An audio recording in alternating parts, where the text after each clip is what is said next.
for the West. Giovanni White is on location. And we want to join Giovanni in a minute. Tell me if he's there. Let me know. Giovanni, are you online? Are you there and ready? All right. So we want to join, make that link. Sagicor Sigma Run is racing to a sustainable future, reducing our carbon footprint as we hit the road February 15th. That's today. Recycling food waste, plastic bottles and bags, and encouraging all to carpool on race day. That is today where possible. Okay, so the aim is to raise 150 million for Sagicor Sigma Run beneficiaries, and there are many ways to donate. You can do that through bank deposits to Sagicor Foundation. You can do that by credit card, by checks payable to Sagicor Foundation. You can even donate your Sagicor Bank credit card points. Visit SagicorSigmaRun.com for more information and donate for the West. All right, so we're on Bricklink. Tell me what's happening. So we're all geared up and ready to join Giovanni, who should be on location. Giovanni White on location. Let me know what's happening. Tell me what's happening. Giovanni, you're there? No? All right, so we're not hearing Giovanni right now. So let me take this break and come right back with or getting the summary of today's game in the ICC T20 Men's World Cup in India and Sri Lanka. So that's coming up in a little while. But before that, we want to go to the Sigma Run that's happening in Kingston. But let me take this. Is Run for the West. Gia, how are you doing? A pleasant morning to you, Kabu, and pleasant morning to every person listening on the nation's number one, of course. As Kabu told you earlier, we're here for the annual staging of the Sagicor 5K right here in the heart of New Kingston, of course. And ladies and gentlemen, I'm telling you, come on down. Come on down. It's a sight to see. There are so many banners, tents here inside the Emancipation Park where we're about to kick off the warm-up settings at 6:30. We're kicking off the warm-up for every single person, every participant of this 5K run here this morning. Then at 7 o'clock, we're hoping, we're praying that we'll commence at exactly 7 a.m. sharp for the 5K run. Of course, there's so much happening. I'm seeing a plethora of people, young and old, here ready to be a part of the festivities. Of course, you know, as Kabu said too, today, this year's aim and contribution will go towards the West. Of course, Jamaica was hit by that issue here heading into the Emancipation Park. So if you've not already left, I'm telling you, Jamaica, there's quite a traffic here to head here to the Emancipation Park. Whether you're coming from the New Kingston side, Crossroads side, Halfway Tree side, almost all roads are currently blocked. I know the Sagicor team had sent out an advisory for persons in regards to the designated parking areas. So please, people, if you're coming down, please utilize the parking areas that have been assigned by the Sagicor team, of course. If you need any assistance, the Sagicor team is cladded in a blue and green vest or shirt. Right? If you need any assistance, you can look out for any one of the Sagicor members and they'll be happy to assist you. If you have any issues while on the road, there is an emergency contact on your bib and you can call that number, which is 876-351-6956. All right? That is your emergency contact for today. Of course, for a 5K, Sagicor also wants me to remind you, stay hydrated, ladies and gentlemen. Walk with your water bottles. There will be water handed out to you to participants on the 5K run as well. So utilize those water areas. Also, we're asking you to, if you have and need to, walk with your sunscreen. Of course, it's a bit early, the sun isn't out right now, but I guarantee you on our journey, you'll see that sun keep peeping as you get closer to the finish line. So of course, you know, utilize your sunscreen just the same. I ask that if you have any kids participating under the age of 18 years old, I ask you, we're imploring you that you walk or run alongside that child. We don't want any missing persons here today. And of course, we're urging every single person to do so. Do the 5K in the high spirit of what it needs to be. You know, of course, we're here for a good cause.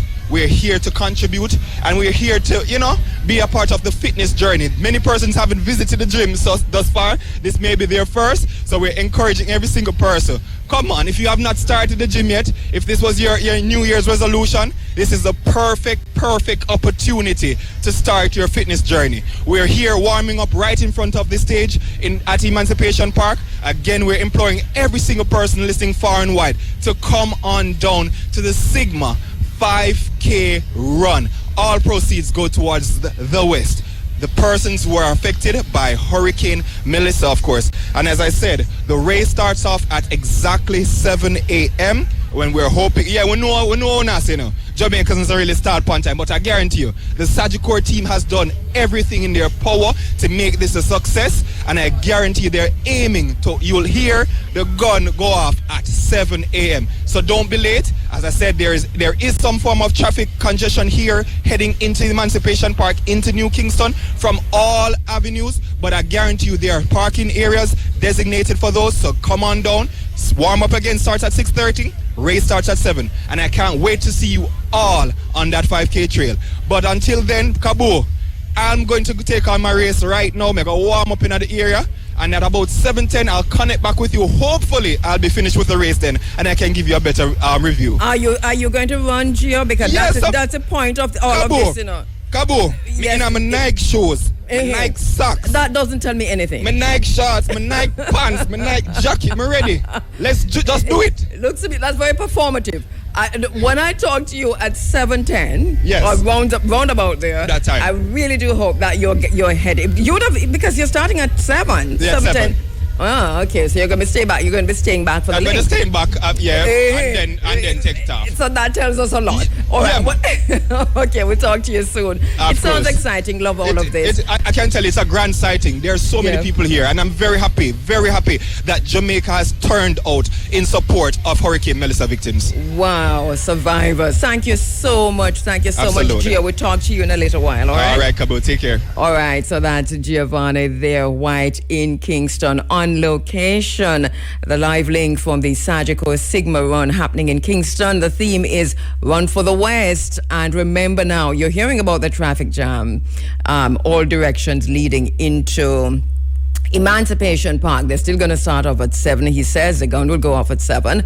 But they did tell you to carpool. They told you where the parking areas are. I don't have all of that. I wish I did. I could talk you through those. But you should know by now. Help us raise $150 million for Sagicor Sigma Run beneficiaries. And there are many ways to donate. You can donate through bank deposits to Sagicor Foundation. You can do so by credit card, and you can do so by checks payable to Sagicor Foundation, or you can even donate your Sagicor Bank credit card points. Visit SagicorSigmaRun.com for more information on that. And it's over to our commentator, Andrew Mason. Already with 1 foot in the Super 8s, the West Indies, with a washpan of confidence, took on Nepal. And the scoreboard tells the story. Before you could sing Redemption Song by Peter Tosh, Nepal inserted were ripped apart 46 for 5. I shall repeat, 46 for 5. Ari got 58 from 47 balls, 3 4s, 3 6s. Sopal towards the end made 26 not out. This staged a temporary recovery. It was never enough. The West Indies restricting the Nepal team to 133 for 8. The big man, Jason Holder, 4 for 27 from his 4 overs, was the lead man. Set 134 for victory, King made 22. But Shehope, the captain, inspired by the thought that the business of a leader is to turn obstacles into stepping stones. Made 61 not out, 44 balls, 5 fours, 3 sixes. Hetmar, oh, he's looking so good. The band from Berbice, 46 from 32 balls, 4 fours, 2 sixes. That was that. The West Indies on a canter, 134 for 1, 15 overs and 2 balls. The game went at the pace of Shelly-Ann Fraser-Price. It was like lambs to the slaughter. It was like taking candy from a baby. Nepal, 133 for 8 from 20 overs. The West Indies, 134 for 1, 15 overs and 2 balls, winning by 9 wickets and 28 balls remaining.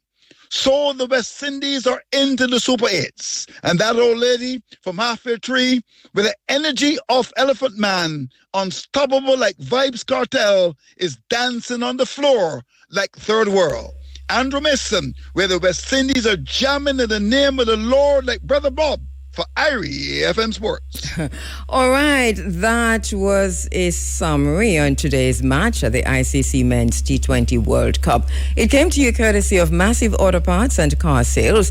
Link us first, Pineapple Auto Race, we got you covered. Boscobel Hardware, Stewarttown in St. Mary. At Boscobel Hardware, every day is a sale day. Sparkles Auto Parts, your one-stop shop for auto parts and accessories. All right, lots happening sports-wise. Cricket is one, of course. Sigma is happening, and we've got a full program to the max, if you will, inside of the program this morning. 6:36, Sunday, February 15, going through until 10 o'clock. Well, the Big A comes in with the Sunday sunshine. But I've got a very special co-host in studio this morning, and we're going to be winging it because we're both experienced radio presenters, broadcasters, producers, and then some, because some of us are filmmakers on top of it all. So we're winging it nicely. You would not believe who's in studio with me. You wouldn't believe that. I know you won't believe it. I'm not even going to introduce. I'm just going to have her say good morning first. Greetings to the massive, if you will, as G.T. Taylor would say. And then we come back to tell you who is my very, very, very special guest co-host this morning inside of the Africa Forum. It is a running African. How are you doing, my sister? I'm doing so well. Thank you so much, Kabu, for having me back. It's been a while. I wonder if people have recognized my voice by now. I think some might have, yeah. Yes, like I know a there's handful, maybe 5 people. There's one lady in Montego Bay who runs a laundry. I'm sure she recognizes my voice. Yes. And I know Professor Vereen Shepherd would have recognized your voice immediately. Possibly, yes. Yes. I can't guess who else, but I know that there's Donna Mattis. Yes. Good morning, Donna. It's me. I don't think Jawari would recognize it. He thinks he knows. He probably does. But who that? Yes, he's probably wondering why I'm not on your Facebook post this morning. Well, Jawari, it's because I'm here. I didn't even look. Right, yes, he was first. I think I responded. Oh, you did? Yes, he was first. And but we can go through a name those who would recognize. Right. Andrew Lumsden would recognize. Probably. Hi, Andrew. Yeah. Yeah. He's up drinking coffee and stuff. Maybe Denise Isis Miller. Yeah, but because Isis was at a show last night, I don't think she gets up yet. She's not up yet. But she'd probably be up in another 10 minutes or so. Right. But if she's up, yes, then, well, there you go. Anyway, many of you I know probably recognized my very, very special guest in studio this morning, and it is none other than my sister friend, Aldith Hunker, who's co-hosting with me this morning. And as I said before, I know, Aldith, that you don't even have a running order, but we're winging it as we go along. I like it that way. Yeah. But you must be advised, I still have no proper internet, so I'm a little out of touch with news left and right. Okay, well, there you go. There is one breaking right now as we speak, and I'm not sure what it is. I know you have been trying to find it. Not sure if you found it. But let me tell our listeners that Aldith is she's a radio presenter, television presenter, extraordinaire. I mean, number one in the Netherlands, and this is no joke. She's a moderator, debate leader, as I said before, radio, television presenter, trainer, presenting. And you're doing online training now, because I didn't know that. I do that, yes. Okay, yes, all right, for radio presenters. That's right. Well, there you go. And, of course, a video production specialist. And your films... I met you because you came here to shoot our celebration from Marley Marcus Messiah Garvey many moons ago. That's right. So tell us a little bit about your filmmaking. Well, what I started to do, this was at the beginning of social media, the beginning of YouTube. That's how long ago it is. What I wanted to do is show footage that nobody else was showing. You know, world news from my perspective, for a change, because I'm sure you know, Kabu, that in the news business, it's about who decides what will be news today. And I was seeing so much that wasn't being told, so I just started doing it myself. And you were also changing the narrative in terms of how we describe ourselves, exactly, as right, journalists and as disruptors in the space. Yeah, I wanted more space for disruptors, like yourself. I know to that. Well, you give me a lot of terms over time, because in the early days you started saying news from our perspective, or something to that effect. Yeah. And I thought, oh yeah, she's right. Yes, from a different perspective. Right. Yes. Right. And I said, oh, but she's right. That's basically what it is. It is. You know, through our lenses. So more than 30 years of working as a presenter. Quick little background to that. Yeah. I'm much like yourself. I'm a bit of a rebel. This is what I wanted to do. They always voted me out for the proper education to do it. I don't know why they did that. So I thought I'll just learn it myself. Yes. And that's how I did it. I just started on radio and went on to television from there. And you know, everywhere I pick up the ways of doing, of making a program. But I always felt that there were stories missing. And I used to be a bit of a hotshot in the Netherlands. You're still out. Well, so I know. I tried to be the hotshot from the periphery, but being in newsrooms in the Netherlands taught me that, you know, what I was saying about perspective. It's all one perspective that the world hears. And being somebody who's lived in so many countries as a child, and even now I live in Jamaica and the Netherlands, this is all by choice. I know that there's different ways of looking at the world, and I was missing that. So that's why I've always been a bit of a rebel. You are, and you know, thank you so much for being that and for being a sister friend over the many moons. It was Barbara Blake Hannah who called me, if you recall. I do. And said, I have a girlfriend, and she's coming from the Netherlands, and she wants to film your Garvey event. That's right. And that was that. That was that. That's right. That was that. Because when Barbara calls and she says, I have a friend, then it's a friend. Excellent. Good morning, Barbara. I'm sure she's listening.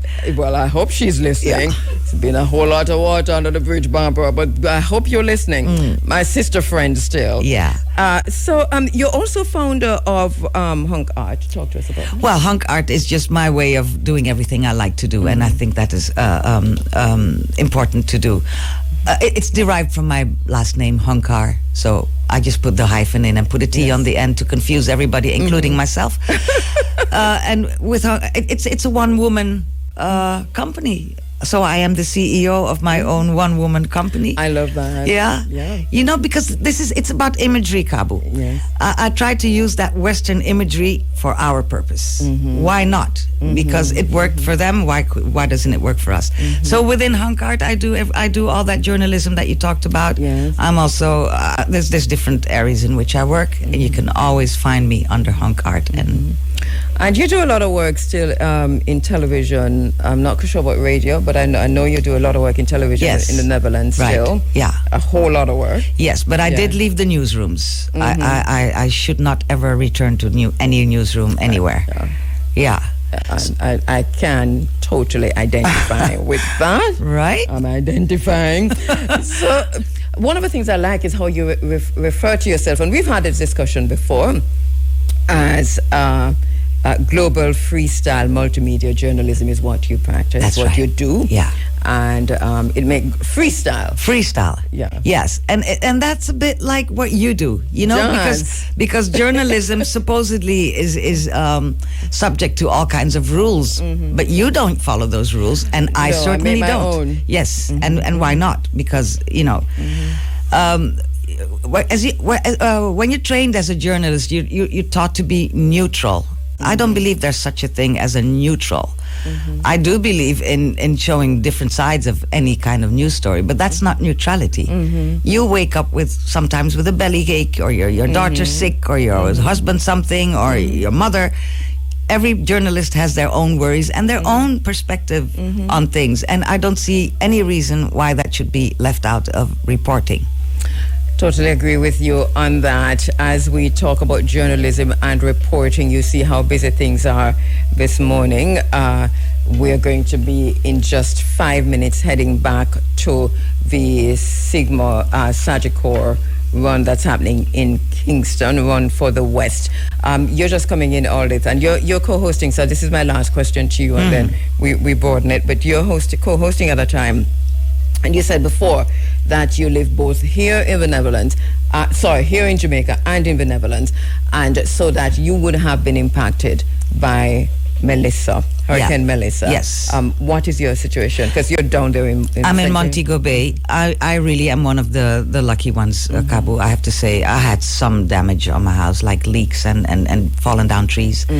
But even across my street, people lost their roof. And these are proper houses, you know. There's nothing dingy about them. So, but what I do find, you know, I came back to Jamaica right after the storm, and I feel Jamaica is a changed place. I think the people are vastly changed. I think there's a big trauma that I'm not hearing anybody talk about. And to be honest, your next guest is with us here now, Rosie. We were talking yesterday. The word resilience, if I hear that one more time, I'm going to scream. Because I believe the word resilience, while it says that Jamaican are strong people, and they're the strongest people I know worldwide, but the word resilience to me tells us that we have to not complain. Whilst what happened is something that will, you know, reverberate for years to come. Of course. And I think that needs to be addressed. All right, so I'm sure we're going to get there in the discussions this morning. And, you know, it's interesting that you're not living here full time, and you've been away for some time, but you coming into the space, looking at this through somebody who didn't experience a hurricane itself, you are noticing that trauma. Yes. That is very, very obvious to you. It is. Yeah, we're feeling that trauma. And I think it's very important to talk about mental health in all of this, you know, but sometimes we throw these words around, mental health, and as you said, resilience and so on, and it's a cop-out, because then we don't really do what we're supposed to do. Exactly, we're not dealing with what actually happened. You know, what we were dealing in a way with you know, infrastructure and all of that, but the people are hurting. And they have changed. I can feel it.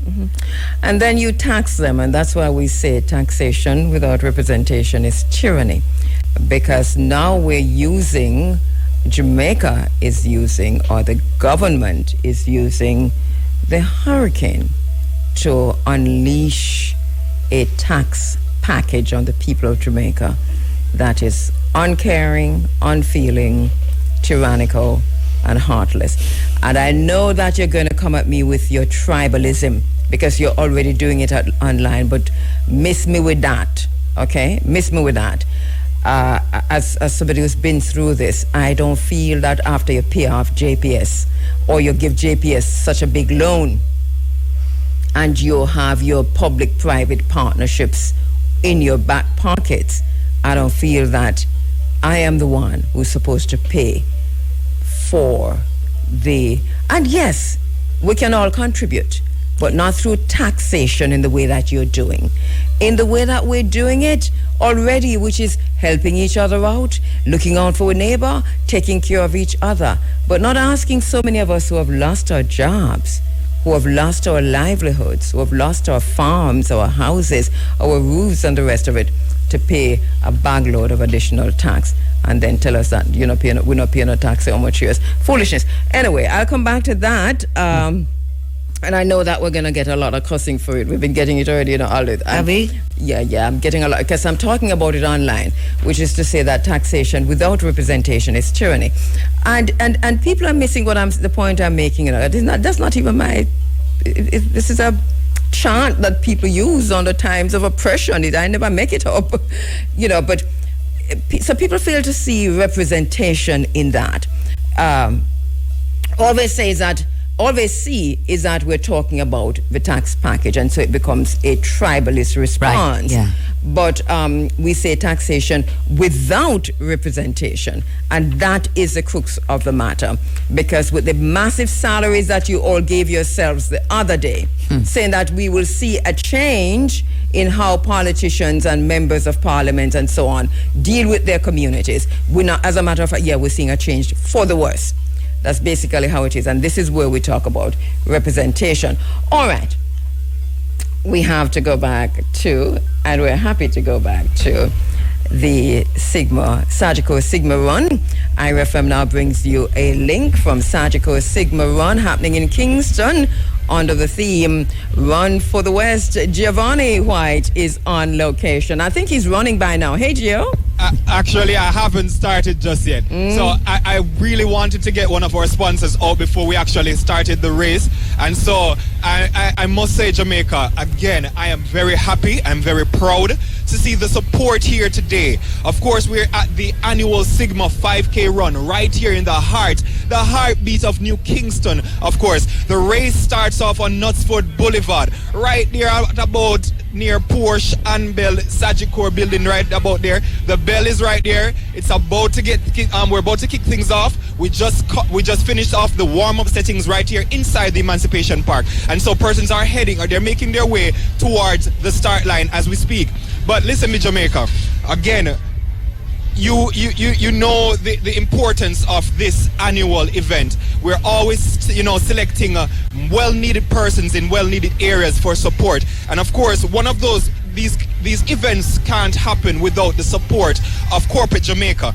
And I have with me the marketing lead of Digicel Jamaica with me. One of my dear friends wearing a different hat here this morning. But of course, help me welcome Miss Brittany Clark, who is also our reigning festival queen. Hello and good morning, Miss Clark. Good morning, and good morning to your listeners as well. I know. Yes, I see your legs shaking. You're ready for go run now. Tell Cabo again. Tell us I'm ready, Ready long time. But listen me, I'm fit out. Miss Clark is fit out, but I just really have to ask, Miss Clark, Digicel being so big on philanthropy here in Jamaica, why is it so important for Digicel to be a part of events like this and ongoing other projects? Yes, thanks so much. Well, for sure, Digicel is very passionate about community service. As you can see, we have our Digicel Foundation, and ever since Melissa hit, we have been in the streets from day one, just giving back to the communities, going out to show our support, whether it is to reconnect families, reconnect persons through our satellite calling, or it's just a case where we are going out to show that we are present and we're looking out for a fellow man. So, Sigma is a staple in the 5K calendar, and once we saw that Run for the West was really what the focus was for this year, it just simply aligned with what we were already doing. So it was just an automatic, yes, we had to do this, we had to find a way to give back and be a part of this amazing event. Absolutely, and I really do thank Digicel Jamaica once more. But I ask, how does this partnership tie into Digicel's broader support for communities, especially Hurricane Melissa? Right, so for Hurricane Melissa in particular, I can say, as I mentioned earlier, we've been in the streets from day one, even before day one, because we had to actually preemptively plan what it is that we would need to do once the hurricane has hit. And I can say we've been moving through communities with the foundation, Digicel Foundation, giving out care packages, hygiene packages, all kinds of things that will help persons to just get back on their feet. As I mentioned, our satellite calling was a big feature of what our service was. I saw that on social media. Yes, man, and we gave persons a chance to connect with loved ones because, the connectivity was down for some time due to the impact.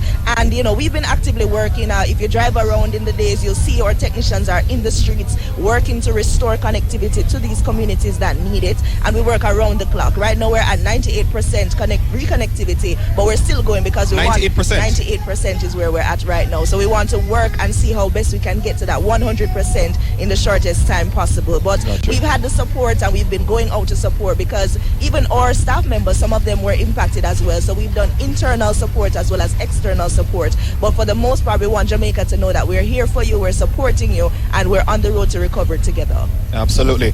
I'll ask, I know Digicel is always into innovation, so there's always something new. Is there any new product services that we can expect in the short term? Absolutely. So we have three main things that I want to highlight really quickly.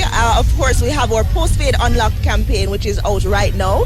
So if you're a postpaid customer and thinking of switching from the network to our network, of course, you have a special offer for you up to April 4, where you can get a chance to win weekly prizes of iPhone 17 Pro Max, bill write-offs up to $10,000, gift me vouchers, event tickets, and one lucky customer will walk away with $1 million cash. $1 million. $1 million. So if you want some money, switch to postpaid at Digicel. And of course, we have plans ranging from $4,000 to $12,000 plus tax. So there's something for every budget and every lifestyle need. Also, we have our SIM to Go, which is Jamaica's first ever self-activated SIM card. So you can actually go into a store, into a shop, pick up a SIM card and activate it yourself at home. So we're giving you more convenience, fast, easy access to Jamaica's best network. And finally, we have our SIM reseller program. So not only are we giving you the SIM to Go, but we're giving you a chance to be a seller of a high-demand SIM card product. So we have so many things in store. But I want to highlight, first of all, too, that we have a special Sigma deal today. So if you're listening, we have a Sigma deal running all day. Our 7-day Prime Plus plan has been discounted. So instead of paying $1,350, you'll pay only $1,190 to connect all day long. That's a big slash. Big slash. Yeah, man, I like that. I like free things. I like giveaways. I like souvenirs. Oh yes. Hint, hint. Digital nano souvenir over there. Don't worry, we can talk. All right, Miss Clark got me.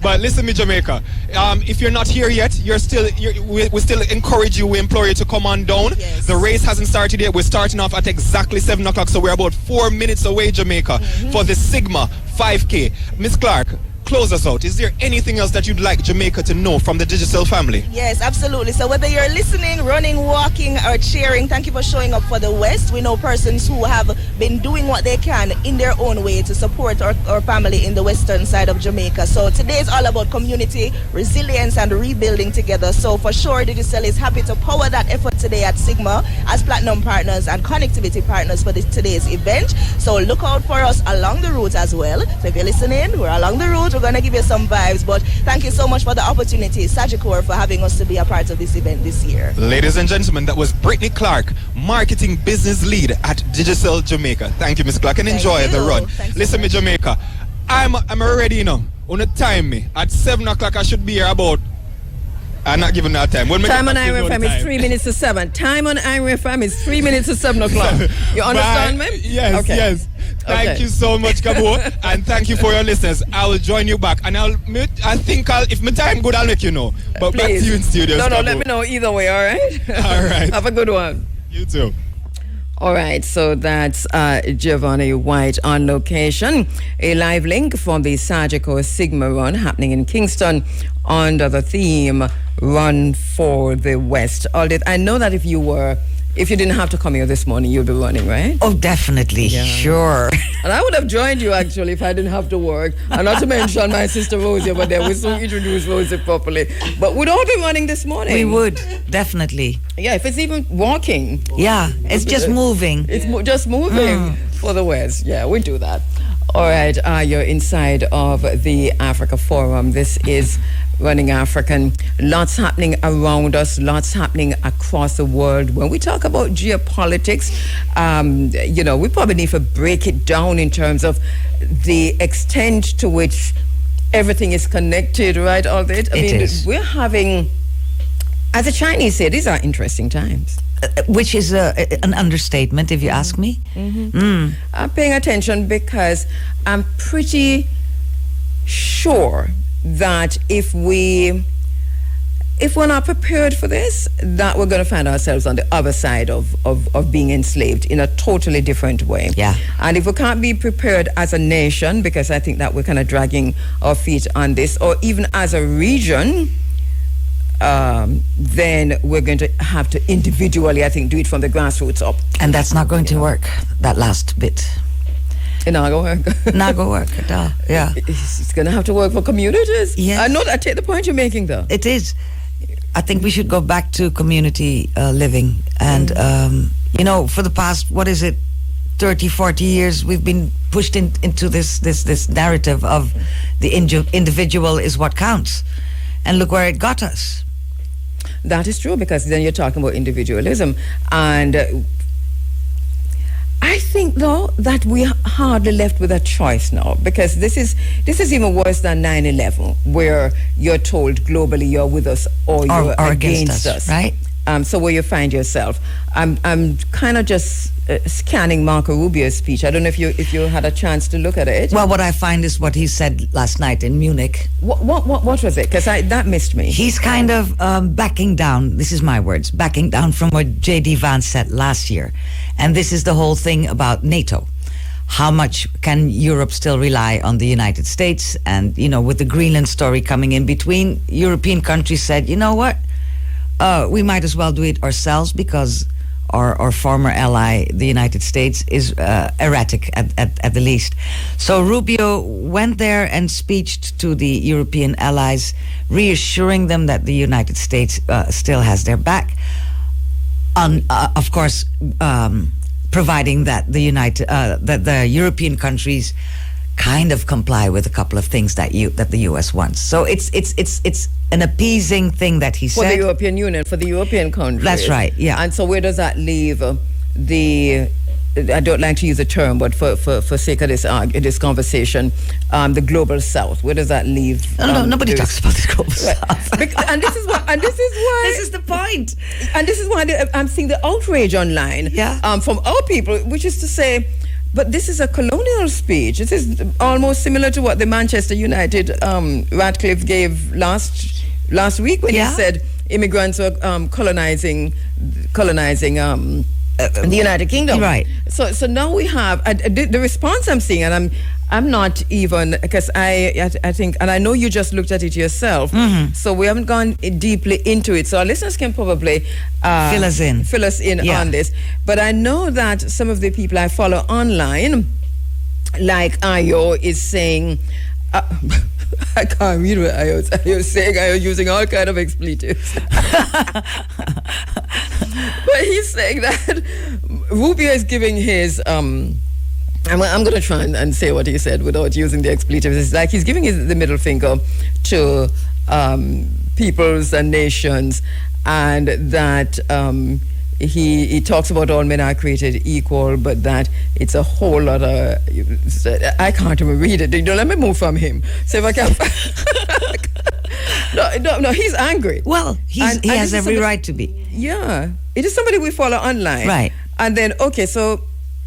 There's another journalist I follow online, and he's saying they're Africans, especially Nigerians.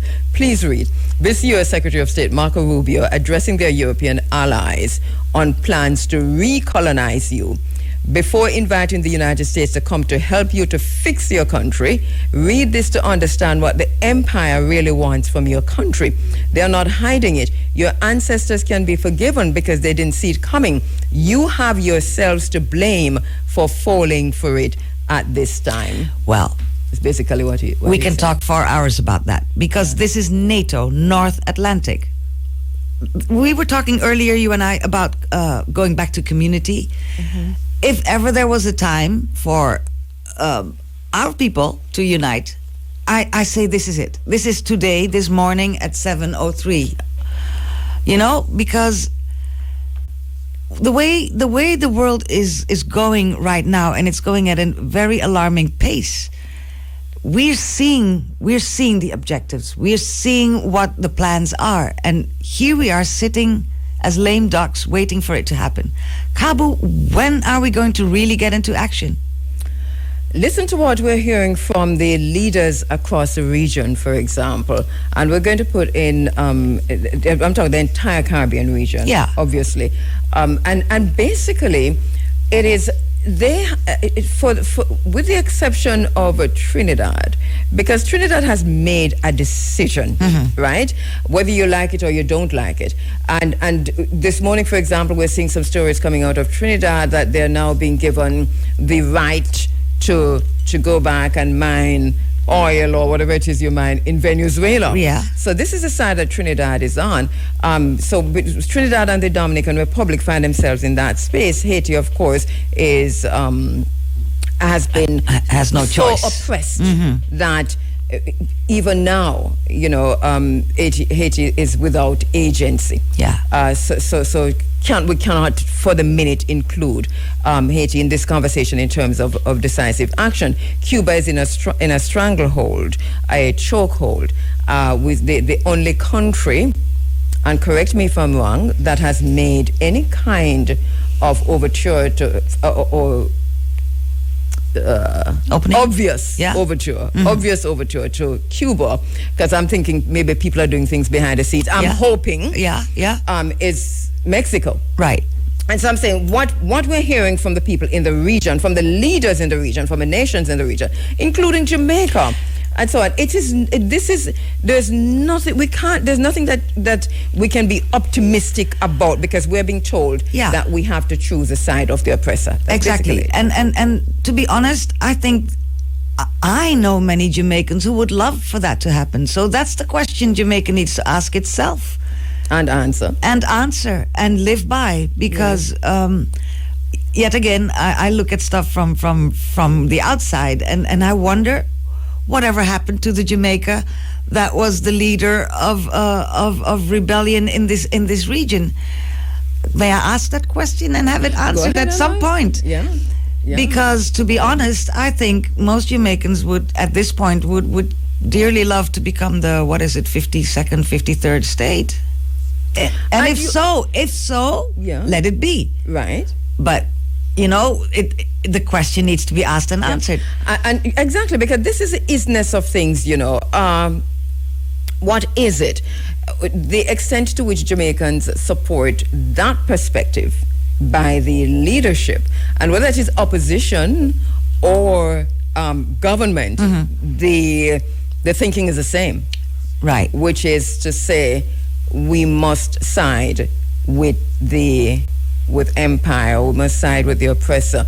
And even if we are going to participate in our own genocide, we're going to side with it. Because this is interesting.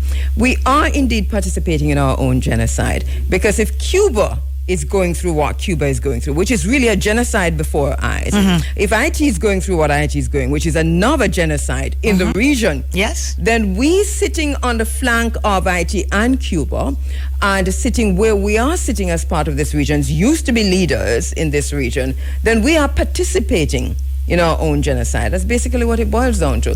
But the point you made, I think, is critical to this whole conversation, which is to say, this is what I think majority of Jamaicans want. And do you know why it is that they want that? Because let us bring in our next guest at this minute, our very special guest at this minute, because maybe, and Rosie's not here to talk about that, but I'm quite sure she wants to jump in here. Rosemary Chung is our sister friend, and she is founder and director of Studio 174. She is a graduate in fine art from Camberwell School of Arts in London. She uses art as a therapy. Rosie, my sister friend, thank you so much for coming into the studio this morning. Long time. I tell you, it's an honor to be here, especially with my sister on my right-hand side. And this is just a blessing. Thank you so much, Kabu. Yeah. As always. Yeah, we're bringing our sisters together. Thank you. Because that's what the world needs. Yes, exactly. Yes. But Rosie, we've had many discussions over years, and I know where your heart lies in some of these conversations that we're having. So before we go into why you're really here to talk about art as wide as we possibly, so, hunk art, interesting. See? Yes.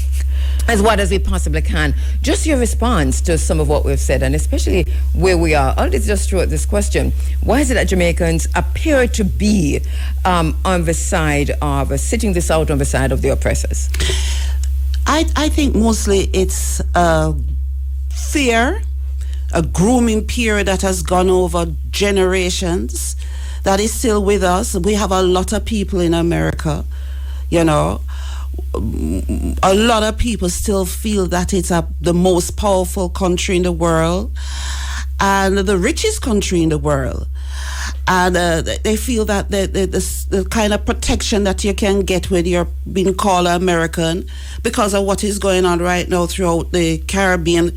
In fact, the whole globe, we've seen such a change with what America is about.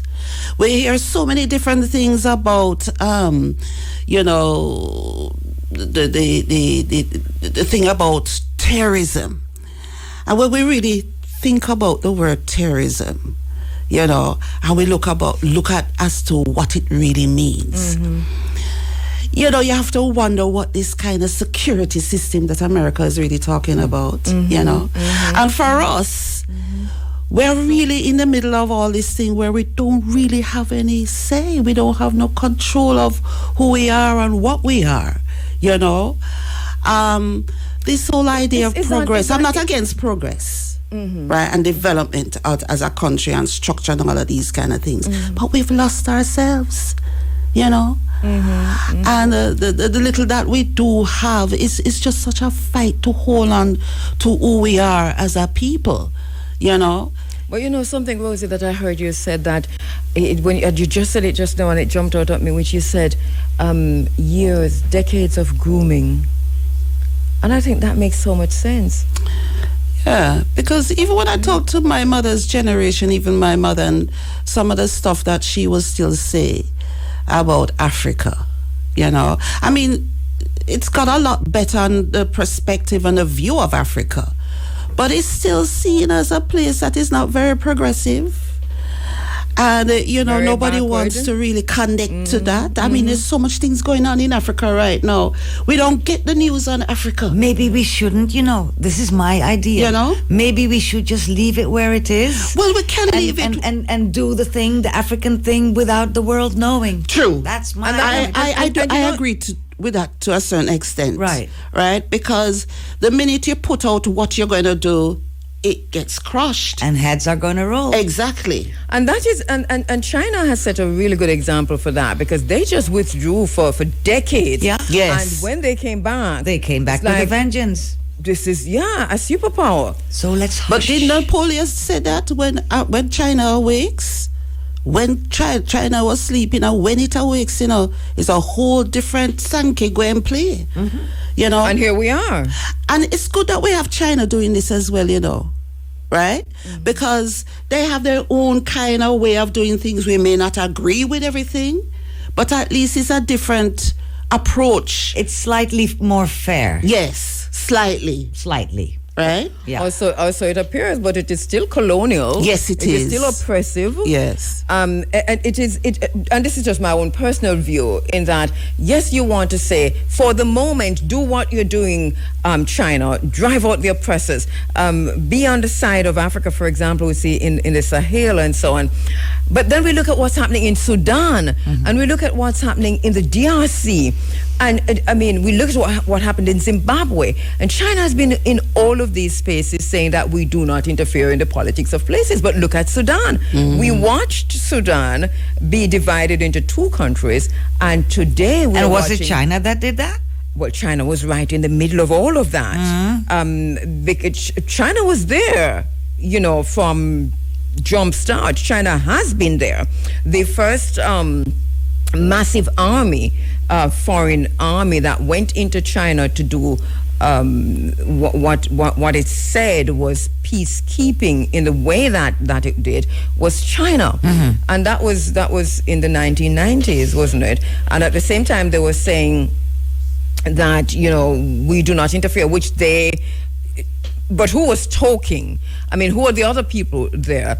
And what did they know? And remember the ousting of Mugabe and all of that happened in Zimbabwe. Remember that, you know, the first place they went was China. Yeah. Mnangagwa went to China. Yes. And now he's now saying that they're changing the constitution in Zimbabwe so that he, who's now 83 or thereabouts, can stay on for another 5 to 7 years or something to that effect, which was the same reason they used to get Mugabe out. So I'm not quite sure about China in Africa or even China in Jamaica because we have lost our water sources. And a lot of that we've lost to China. Yeah. We've lost our mines and our water sources on the continent of Africa, and a lot of that we've also lost to China. And I agree with you on that. The difference to me, though, is that this is from my perspective. At least a redeeming little something. China comes in, says, "I want your water," and somebody actually says, "Yes, you can have it." That's the difference to what happened with European colonization. They just came and they took. Nobody said, "I would like your water," and nobody said, "Here is my water." Right. That's the difference to me. I know, and I mark that difference, but I also want to recall what happened with Portia Simpson Miller, because she was the one who went into China and signed this massive deal that has us now locked into what is about to be our water enslavement. Everywhere you look, right. people are saying this is a year of water. They just wrapped up a conference in a world conference somewhere in Europe. I'm Yes, not sure I forget where, yeah. Yeah, where the theme was water security. Yeah. The World Economic Forum has identified this year, 2026, as a year of water. China knows this very well. The war that is now being fought in the Horn of Africa mostly is about water or waterways. The armada that is in the Caribbean is in the Caribbean waters. The ships that are heading to, and that is to block trading routes, and the ships that are heading to Iran and all of that, they're also cutting off waterways. They are. And so it is all about water, whether it's Yes. fresh or salt water. So I want to recall Portia Simpson Miller, because when we started making a lot of noise, and you know that we were making up a lot of noise about the fact that Jamaica had given the Roaring River to China. Yeah. And we called in all the experts to say, if you build in this watershed area, what will be the result of that, environmentally speaking, climate change speaking? This is why I reject the conversations on climate change, because we deliberately do things to cause the problems that we are experiencing. Absolutely. True. Absolutely. True. Yeah. So one portion, so give her due, because we interviewed every member of Parliament who was involved in that decision over and over and over and over and over again, right? And we stayed on that for almost 10 years, if you recall. I do. But Portia Simpson Miller, she said, I think she recognized it at some point. She was convinced, I think is when we had the Water Authority, Mr. Hernandez in, and she tried to give them Spanish Town, some land in St. Catherine, and to reclaim the Roaring River. Yeah. But China said no. No, China wants the best of the best. They said we went up and we did a whole survey of this space. Yeah. Right. And this is the area we want with the waterways. Exactly. So even though, and I hear the point you make, my sister Aldith, which is to say that European colonization and enslavement was what it was in terms that they come in and them grab. But China isn't really much different in that if a country like Jamaica or Ghana say, all right, but we want you to share the water, that's not going to happen. But a country like Jamaica should never, ever even. This is the land of wood and water. Where's the wood? Where's the water, Kabu? It's no longer Jamaican. And that's the mistake. Yeah. There's nothing wrong with selling your water to China. Selling it bit by bit, the way that Jamaicans are now buying back their water. Every bottled water we buy is not Jamaican anymore. That's my point. Yes. I think Jamaica gave away water. Yes. Gave away sunshine. Yes. Gave away Land. Massive swathes of land, Yes. and continue to give away land. And it's interesting because we talk about being independent, and my whole I don't know, I see this as for me it is very simple, that there's no independence without land ownership. Exactly. That's very simple to me. Yes. And Very simple. that's worldwide. True. Yeah.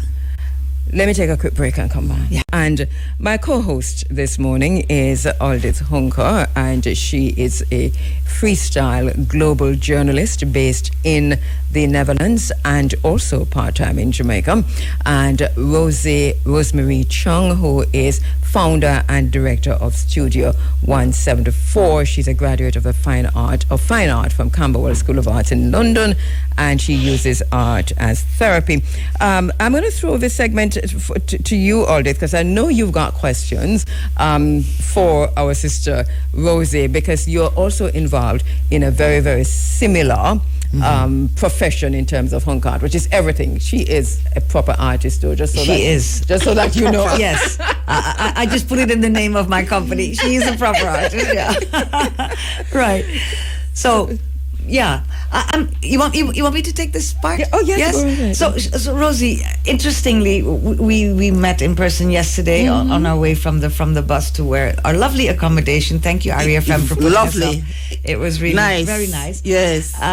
So what I would like to know from you, because I know you use art to work through trauma, right? And as I was talking earlier about this Jamaican trauma that everybody's under, how do you see art can take a place in that? Well, interestingly enough, we've been using a lot of murals in the city of Kingston downtown, and it has, to a certain extent, transformed the space, particularly spaces that were regarded as, volatile, criminals, activity and everything. So just the environment outside of your space itself, right, has made a difference, I believe, with a lot of people that used to live in these communities and some of them that are still there, as well as it has brought a certain amount of interest from other peoples from all over America, other places, and our own Jamaican people. Are you talking about that area at what is called Water Lake? The waterfront? Yeah. Yes, along the waterfront. That's you who did that? I did some of the murals down there. Really? She's being very modest about all of them. I did some of the murals down there.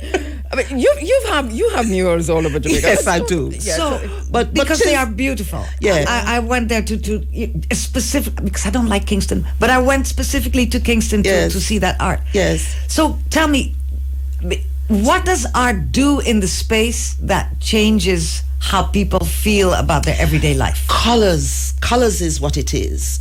We don't do enough in researching colors from our perspective as people. It was always through other, westernized kind of education.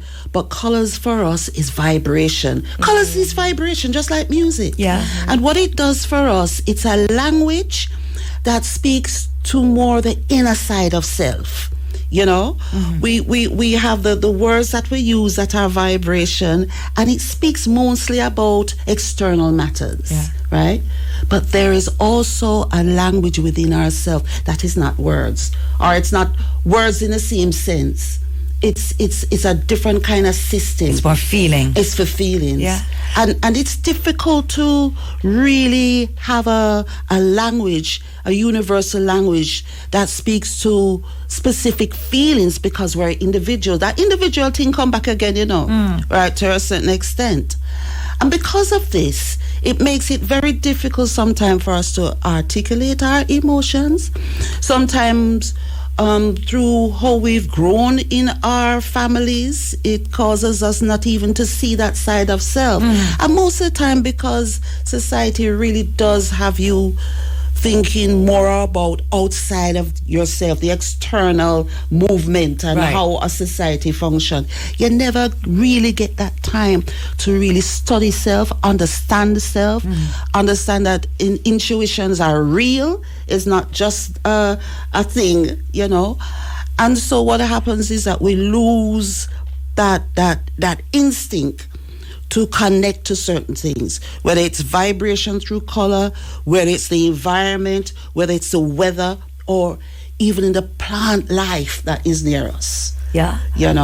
So is this teaching us, the art that you put up, does that teach us to feel that again? Because history has taken that away from what us. It does, it gets you to look. Yeah. And once you look, you get a little time in your mind very quickly, no matter how long it takes. It could be a short moment, a second, it could be an hour, but it gets you for that little time to go within. You may not understand this journey right away, because you've not visited a long time. But when you look at something, color, a design, something that speaks to you about your environment or yourself, an abstraction, a person's face. For that moment, you are quiet because you're observing. If we could hold on to what we are seeing and feeling without no words, we get a chance to get back in contact with our inner being, our inner self. So people call it spiritual, but I think it goes way beyond just a spiritual thing. It's who we are as people. But you know as well as I do, Rosie, that's exactly what the powers that be don't want us to do. Exactly. All right. So art is rebellion right now. it is rebellion. I am rebellious. I can tell.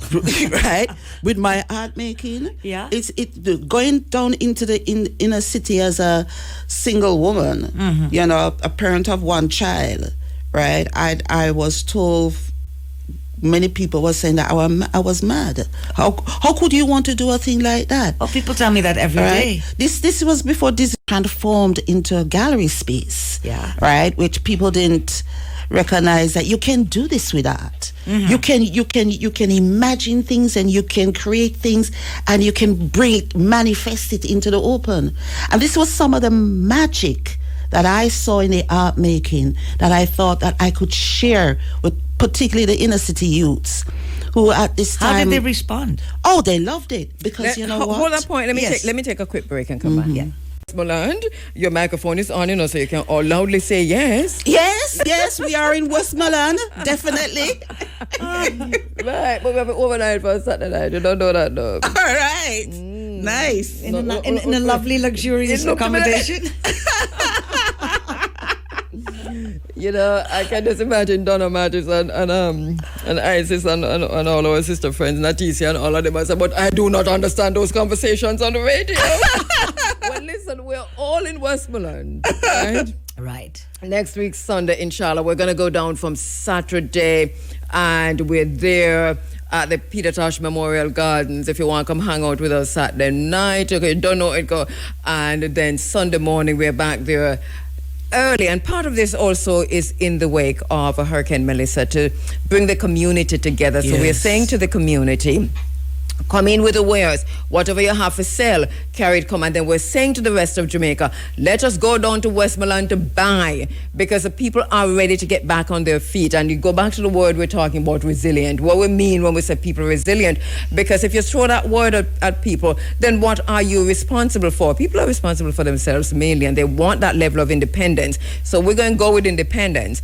And so this is what the people of Westmoreland are asking for, that now that we've taken it to this level, we still have wares to sell, and you can help us to get that done outside of what government is doing. If you come into Peter Tosh Memorial Gardens, we're going to have all her about art therapy and how it works and how it impacts especially youth. Yes, the youth. Yes. Yeah. Let us go on from there. Yeah. Yeah, so yes, as I say, color is vibration, and I also include music in the works that I do with the youths, and instrumental, no words, because it's music is color for the ears. Yeah, exactly. Right? Exactly. Yeah. So it gives them a little chance to really get back into being brave about some of their thinking, their expression. Yeah. Because a lot of the times, because of how we've been groomed, education, we shut down certain things about ourselves. Yeah. And we become... I believe a whole generation grew up not knowing there's more than what they are being served. Exactly. Yeah. And even as females, if you notice, because when I was in the Department of Psychiatry, when I was doing art therapy on Ward 21, I realized that a lot of the medicines that we have come to know was really about men. It wasn't really not enough information about females. That too is a worldwide problem. Yes. Yeah. Right? And so it was important that when I did finally go to the inner city to work with the youths, that I could get the boys them to express themselves on that emotional side. Good morning. Good morning. And as you hear both Rosie and Alden saying good morning, it's because our next very special guest has arrived in the studio. David Wilson is joining us in studio, and you'll hear. Well, he's no stranger to this space, and you'll hear more from him. He, of course, is the founder, director of the Rio Nuevo Village. A whole lot there to unpack, and also someone who's been all his life a caveat. Yes, we're gonna get it. We're gonna get it right for David. Yes, David needs a headphone so he can hear you. Yes, so we'll get it right for him in a minute. All right. So in the meantime, let's just wrap this segment, which is to say, color is therapy, right? Art is therapy. And one of the things I heard you say that I wanted to kind of pick up on was when you talk about the importance of color itself, the significance of color, because I thought immediately of how we respond to green and orange in Jamaica, like Pavlov dogs. Yeah. And so that tells us something. Exactly. From your own perspective, what is that saying to us? I mean, how did we get to that space that color affects us as a nation? It doesn't affect me that way, but generally speaking, as a nation, that you see a color and it immediately triggers in you something, whether violent or loyal or patriotic. I'm not sure it's patriotic. I have yet to explore that, because being an artist myself, I have never ever entertained color in that way. So it was, for me, it was quite puzzling that we could, because both colors, green was always associated to peace and environment and money. The color of hope. And color of hope. And orange was always the sunsets, the Buddhists love orange because it's a healing color for them. Orange was always a color that spoke to a more human thing to it than the green, which was always more external. I'm not really sure, Prabhu, how politics have gotten these colors to now become a weapon. I remember doing a project, I won't say what project, but I was doing a mural. And I put a bit of orange on some words. And I never realized, I guess you would know now what I'm talking about. I didn't realize that would have caused so much horror and disgust, because the project that I was working on and I used a bit of orange, that it was a no. I was totally flabbergasted. Because from my perspective, it was beautification, bringing in that energy, because I'm talking about colors as vibration. Didn't realize that people would have had that kind of reaction. But it is what it is, and this is what we it is what it is. But I'm so glad that you mentioned this, because it may be something that I need to research and go back. I'm sure it's grooming again, but as you said, how we got there. But I guess even with the flag and the color of our color of our flag, it symbolizes certain things, and many flags does that too. That's right. You know, and so there's a whole thesis to unpack from just how colors impact you as an individual on so many different levels. When we were going to, I went to St. Mary High School, and they were just bringing the two shifts together, right? So it was morning shift and evening shift. The evening shift wore yellow, that, it wasn't even orange, it was yellow, but it was seen in people's mind. When people look at it, they saw orange. And the morning shift wore green. And I remember doing one of the elections in the 80s. It's the same year they had the International Youth Conference, because I had to go. And I remember that we couldn't wear our uniforms. I couldn't wear my uniform to the International Youth Conference. I have to borrow my sister frock them. And yes, I did go. Because my uniform was green. And this is I think we have moved in a negative way on this trajectory, which is to say that it has gotten worse since the 1980s when that started. And this is, for me, that's when it started. Right, in high school.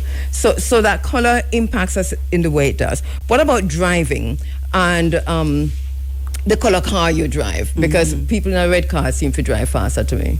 Anytime David, you don't have a red car, do you? Do you, David?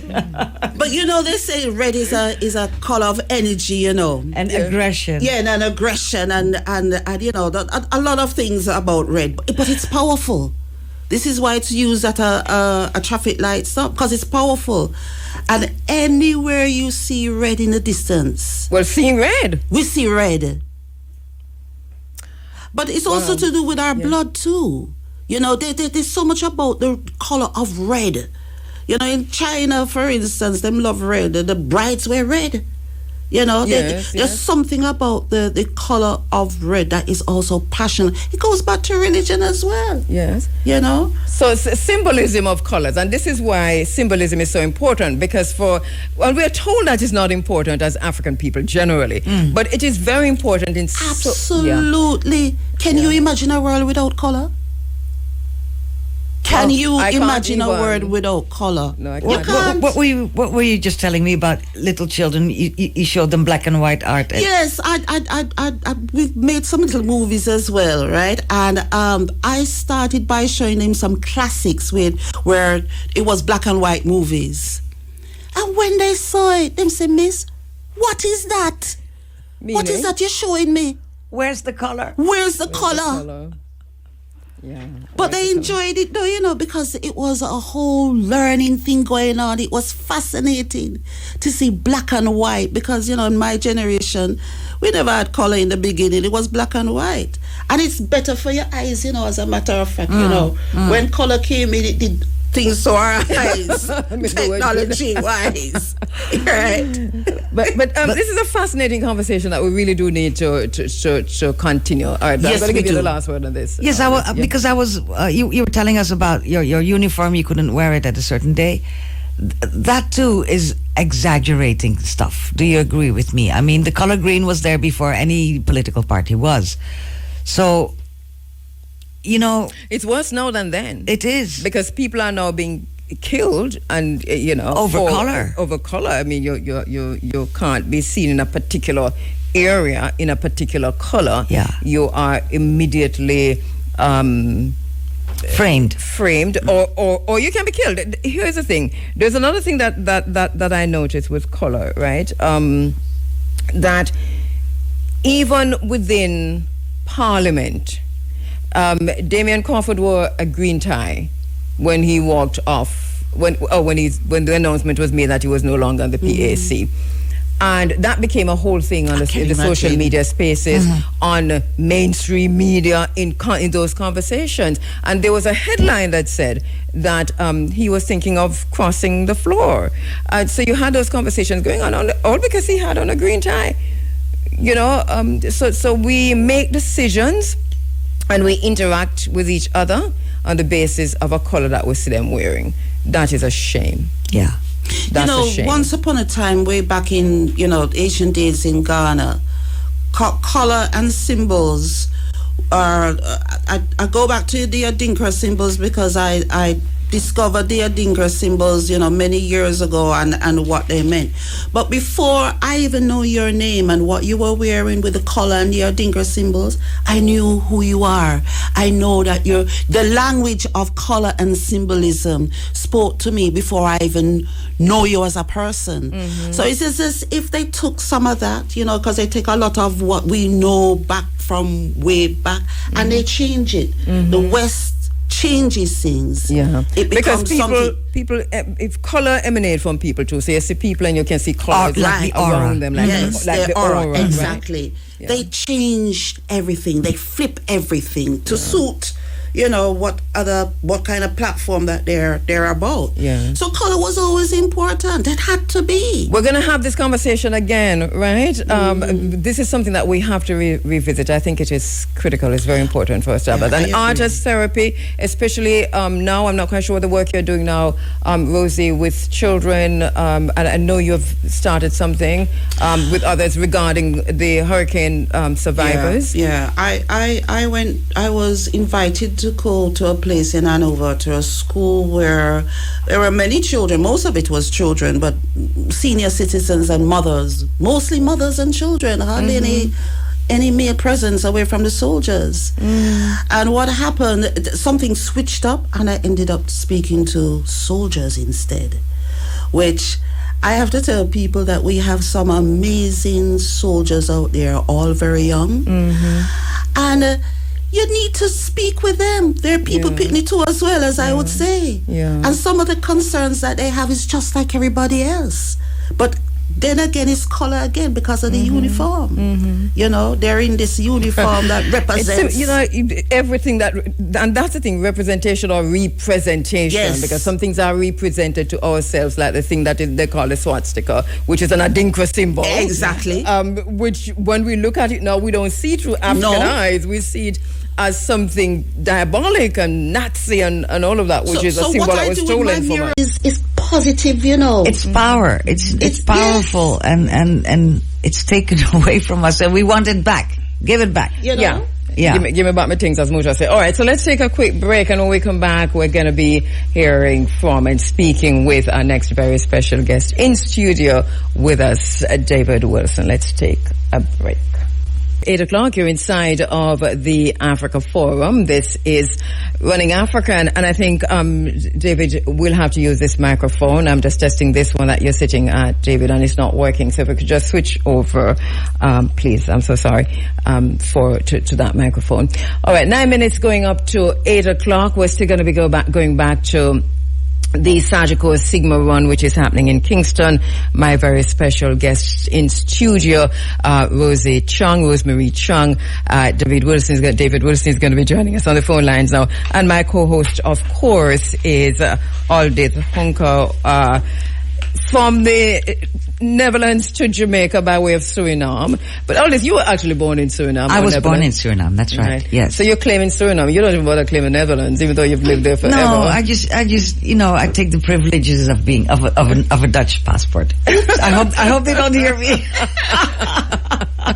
No. I'm exaggerating a bit here, but I was very young when I left Suriname, so. All right, we're going to come back to that. David, welcome once again to the studios. No stranger to this space. We met, and I'll just give a background for my co-host and our listeners, so many years ago. And our first conversation centered around Black Success and Molemu Marcus Messiah Garvey. And that has been the foundation of our interactions and relationships over the years, and many, many years, in terms of how do we move it from just talk, how we move the idea into, or the concept into action. This has been your, almost like a singular perspective, journey, and you're acting it out. So thank you so much for that, David. I'll tell our listeners a little bit about this, because David is the founder, director, proprietor at Rio Nuevo Village. To understand what we're talking about and to put this into context is to talk a little bit about Rio Nuevo Village, what that space is, what it means, and what it represents. First, I must say good morning to everyone on the outside listening. Good morning to our guests here. And it's a pleasure, of course, once again, to be on, IRA FM and this platform. I give thanks for, to seeing me worthy, of being here. You know that I don't take it lightly, being on such a platform. Thank you for that, David. So a little bit about Rio Nuevo Village. It's a special place to me, and it encompasses of a lot of Jamaica's early history, something that we so often take for granted. You know, even this platform, Kabu, that you're on, many persons paid away as we celebrate Black History Month for you to be here on this platform. Also your guests, to be a voice, you know, to the world, not just Jamaica. So I don't take that for granted. So back to Rayanova Village, encompass a lot of history, going back as far as 650 AD, or Taino era, and the early occupiers, the Austinoids. I know. I always have to, and thanks to the research from those who did such brilliant research from UWI and so on, that takes it all the way back to the Austinoids, even before the Taino. That's some crazy history there. And so I have developed it as an attraction to the world, not just Jamaica. As I speak, we have a guest that's coming in today from SHIP. So as I leave here, I'll be going there to do a tour, a museum tour. And the museum you talk about is the Taino Museum, which you over time you've broadened, but I know that the foundation and center of that was. And how important was it for you, and is it for you to have made it first of all a Taino Museum? Well, I think that I was listening to your conversations earlier, and in regarding color and things that we're taught. And everything that exists derives from a thought. And it is so powerful to understand, you know, your thought and who you are. And sometimes we get misinformed, the information that's platformed to us, but we embrace it. And sometimes we become it, not knowing that it's untruth. You know, as you spoke about color earlier. And so it's very important for us to understand where things derive from. And so redefining ourselves, and the importance of origin. This is what is happening at Rayanova Village. And as you mentioned earlier, the history of Jamaica. Rayanova Village tells the history of Jamaica, right? Because this is where every single representation of what Jamaica has become over time have been here, from the very first until. And this is, I wanted to kind of use this as a platform to move into the idea of thought and success, which is to say that Rayanova Village was also moving from the Austinoids to the Tainos, the Spaniards, and then that big war between the Spaniards and the English, and then slavery and the plantation, and up to today has all of that history remaining there, including what would have been a great house. But you reclaimed this history and all of that history for success. And this is where I want to platform it from, David, to say that journey, what can we learn from that? Those of us who talk about Molumu Marcus Mosiah Garvey, who talk about being the best that we can be, who every Black History Month we're talking about the founders and the disruptors and the developers and those who created wealth. How do we move from just a celebration of people into being ourselves success stories? I think the first thing to that is really acknowledging those prior to us. And do we become it? Do we become the way I look at celebration is becoming that which is platform. How do you utilize the platform? Like your position here. How do you utilize it? How is it being utilized? You're journalists. How do you utilize that? Are you biased? Are you affected by influence? Or, are you celebrating those that made the sacrifice for you? You know, and to me, that's what it means. You know, celebration. You know, Marcus Garvey. Do you celebrate Marcus Garvey by utilizing the platform that he left for us to use? Those that paved the way, those that our great-grands that were enslaved. Okay, so now we have the opportunity to experience knowledge, to read, to go to school. Are we celebrating it by utilizing it? You know, and I think that's key. One of the things that David always said to me, Aldith and Rosie, and it connects, you know, that whenever you get, because we talk a lot, and then whenever you get to a space of despair, because we do sometimes get to places of despair, you say, but our ancestors didn't die for this. You know, so what is your responsibility in the space now? And I think we have to keep remembering that, or remembering it, if you will, in how do we build upon that which our ancestors, the work they've done, what they've left, but also to identify what is our responsibility in the space to build upon that positively. Exactly. And that's important. That's important.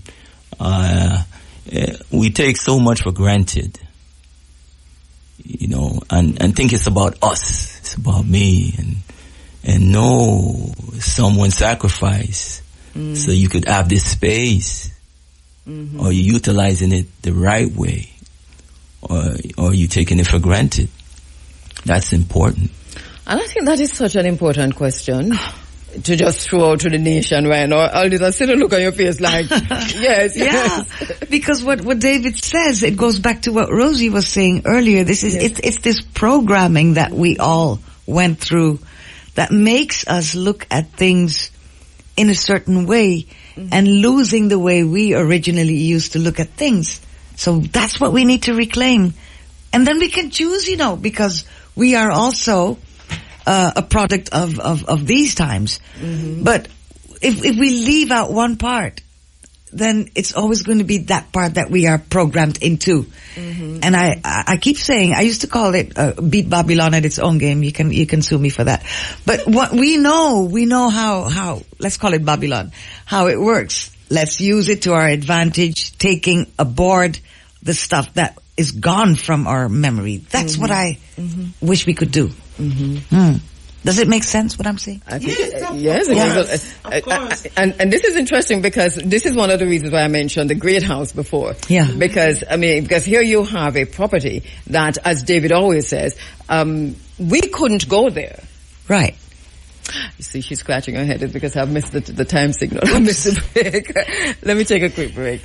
David, I know you do have to go, right? But can you stay 15 minutes at least? All right, let me take a break. Westmoreland at Peter Tosh Memorial Gardens, Bluefields in Westmoreland, commemorating the 50th anniversary of Legalize It, featuring an outside broadcast with the Africa Forum. We're there from Saturday night, and Mutabaruka will be juggling. It's an all-day event. It's from 6 a.m. until 6 p.m. We're reaching out to the community, and we're saying, come in to the sellers and come in to the buyers as we help to rebuild Westmoreland. So look out for us there. David, the importance for you, and I know you have talked about this many times, which is, here is a space that we were not allowed to go to, but a space that has been reclaimed by an African Jamaican, a black man, yourself. I know you don't want me to stress that too much in terms of your own involvement in this, but this is what you did, and you did it. There must have been a thinking, and that is going to take us back to thought. Okay. I'm gonna speak a little bit about our thought process, right? Because everything that exists derives from a thought. Everything that we do derives from a thought. We just don't happen to be doing something. And being in that space stimulated for me certain thoughts that where the place is now, it really actually derives from that. That whole process of what exists there now. And at times we we focus so much on like you guys were speaking about college earlier, the scene. Mm-hmm. You know, the scene, what we see. Mm-hmm. You know, and we tend to limit ourselves based on the perception that's gathered from that. I don't know if what I'm saying yes, and this is basically the point, and this is why we can look at a color that means so much, which if you break it down, it becomes so many other things, and to kill each other just for being in what we see. Yes, you know, with the natural eyes, if you will. Yes, and so I mean, for me, again, like I said, it was a platform for me to honor those who came before me and not take it for granted. And I've been so blessed to you know, to see where it is now and the possibility, and to provide jobs for you know, the members of the community, if you will. Guys that you know, sometimes, you know, I had a situation there. Yeah, you're aware of it, that, you know, that certain people weren't seen worthy or because of where they live and because of certain things. And I rejected that because I think everyone deserves an opportunity. But it's kind of brave, no matter of where you you're to go from. there. Mm-hmm. I think it's brave that you would. And it's sometimes even us, we're I think we are to be held responsible also for, you know, how we look at persons because of where they're from. Not just the skin, but because of where they're from. Right? So we're embracing the past. We're embracing the past. And that becomes that thing that holds us in arrested development, if you will, this idea of classism, because beyond racism in Jamaica, we don't talk a lot about classism, but classism is more insidious than anything else on this island. And this is what, it's a calcification, if you will, in terms of how we can move as a people. You know, we participate in our own oppression of each other. How do you move away from that? I think that goes back to the point when so how important is knowing, you talked before, knowing the origin, as you said earlier. Knowing where things derived from. How important is that to move us on to the next level? Well, I think it lends to appreciation, and it lends to honoring. It lends to not taking for granted. Mm-hmm.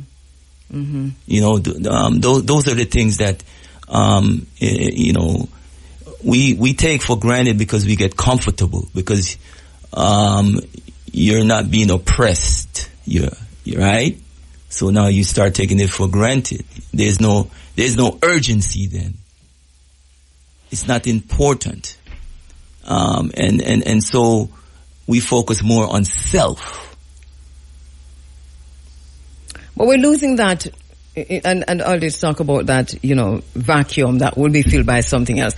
We're losing that along the way, and so there are a whole lot of things that are not in unison, if you will, to bring us to this place that we are of self-hate and of oppression of each other, classism and all of that. We just say, what about parenting, schooling, education, the space that is a community? We seem to have lost a lot. Yes, absolutely. Process. So, you know, perception is still important. It's still important. And thoughts is still the center of our being. So by perception, David, do you mean how we look at it? Because we can look at it that way, or we can see it another way. Is that what you're saying? Is that? Yes. Mm-hmm. Yes. So what does it take to change that? Because that's probably what you're asking for, Kabu. What does it take to change that self, the way of looking at self? Well, changing the way one looks at self is to it's important to establish what's truth and what's untruth. That's the center, because there's so much untruth out there, and the platform has been set for that. Especially now. I'll use a simple example. You go online and you pull up something, and you embrace it as truth, but then you realize that it wasn't. It's fabricated. And I think we have to create these safe spaces for you to feel comfortable to go to that place. I know you're a little bit off mic, Rosie, but we're hearing you, right? Yes, Which is to say that we have to create the Safe spaces. safe spaces. Spaces, you know, whatever kind of building that may be, you know, because we normally think of safe spaces in that kind of setting, but why can it not be in a gallery? Why can it not be, you know, outside of the church somewhere? In a museum. In a museum, exactly. You know what I'm saying? Right. Why can it not be in there? Yes. A museum hosts a lot of history of the past, most of the time. It deals with perception and thoughts. We get an opportunity to speak about things we don't normally speak about, because it gets you to go back inside in a certain way. Right? To have that conversation, to remember then, that process of remembering. Exactly. Yeah. David, I see that resonated with you. Is that what you're after with your museum? Yeah. Yeah? I mean, everything that exists derives from a thought. Yeah. Right. It just don't happen to be there. And so it's important for us to, you know, check our thought and make sure that where it derives from is from a place of truth. Yes, but if we don't know that we don't know, who's going to tell us that we don't know so we can then start knowing? You know how we get to know? Eventually is when we see the destruction of ourselves that we can't stop. Yes, but we're seeing destruction of ourselves, and it is not stopping right now, Rosie. No, but we don't see it as destruction anymore. That's the thing. And that's the point I'm trying to make. We don't know that we don't way. know, so we need to learn that we don't know so we can start knowing. We have to go back to the past. We have to go back to the times when the healing was done, the way of our people, So it comes back to thoughts and perception again. There's a knowingness inside of us, you know, that has been turned off. So, and there's things to activate it, you know. The therapies, the movies that we see, the language that we speak, the museum the food that we eat, the conversations that we have in. We stop talk to one another, you know. We talk at. There you go. We talk our one at, another. Yes. We don't talk to one another, you know. Right. It's a different kind of communication going on here. So there needs to be an awakening, but everything that you just talked about, if they remain the way they are now, which is to say the food that we eat, the conversations we're having, and all of that, and what we're experiencing, the places we're putting ourselves to experience whatever we're experiencing, is that the end result of that is that we remain locked in this space and of not knowing and being what we are becoming, which is other than ourselves. So I think I hear the point that Aldith is making is for those who do not know, and I think Aldith in a way Kwame Ture answers that, because he says the job of the conscious is to make the unconscious conscious. Yeah. But that is going to takes a lot of patience. And no ego, and no judgment of where people are on their journey, I'm thinking. Yes. You know. But we need to start somewhere. Right? So the job of the conscious, so this is what we're doing with this discussion. Exactly. No, you see how much time David give me goosebumps since he started talking. Because this is right. I can literally hear Jamaica listening, you know. And I'm hearing Jamaica listening, and this is, you feel it? I do. Right. I do, but you know, so once we feel, we need to share. So somebody else can feel as well. That's right, yeah. And you talk about vibrations earlier when you're talking about color, and that takes us energy, frequency, vibration, which is what I tweeted this morning before I came in, not even knowing we were going in this direction. There you go. So this is FM, frequency modulation. That's what FM means in in radio, when we say IRE FM, frequency modulation, everything is on a frequency. If you turn off, if you're listening to us now and you turn off, we don't stop broadcasting. We're still broadcasting. But you could turn off and turn on to something else. It means that you're then locked into that frequency. But if you remain here, you're on the frequency that we're on. Can I get an amen? Amen.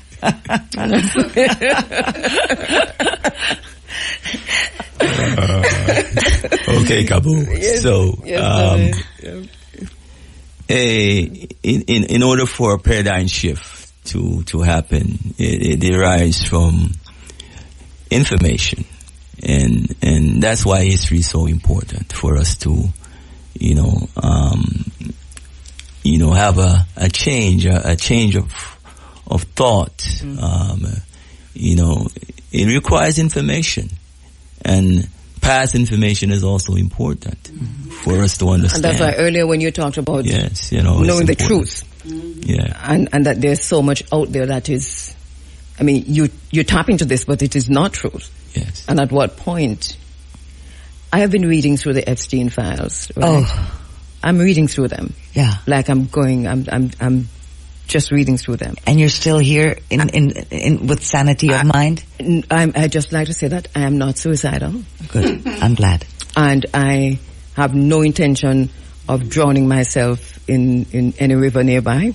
Matter of fact, I don't have no rivers which are at my house there, but I have rivers that run down at the bottom there. I mean, when I go to that, when I go to that river, it's Freedom River.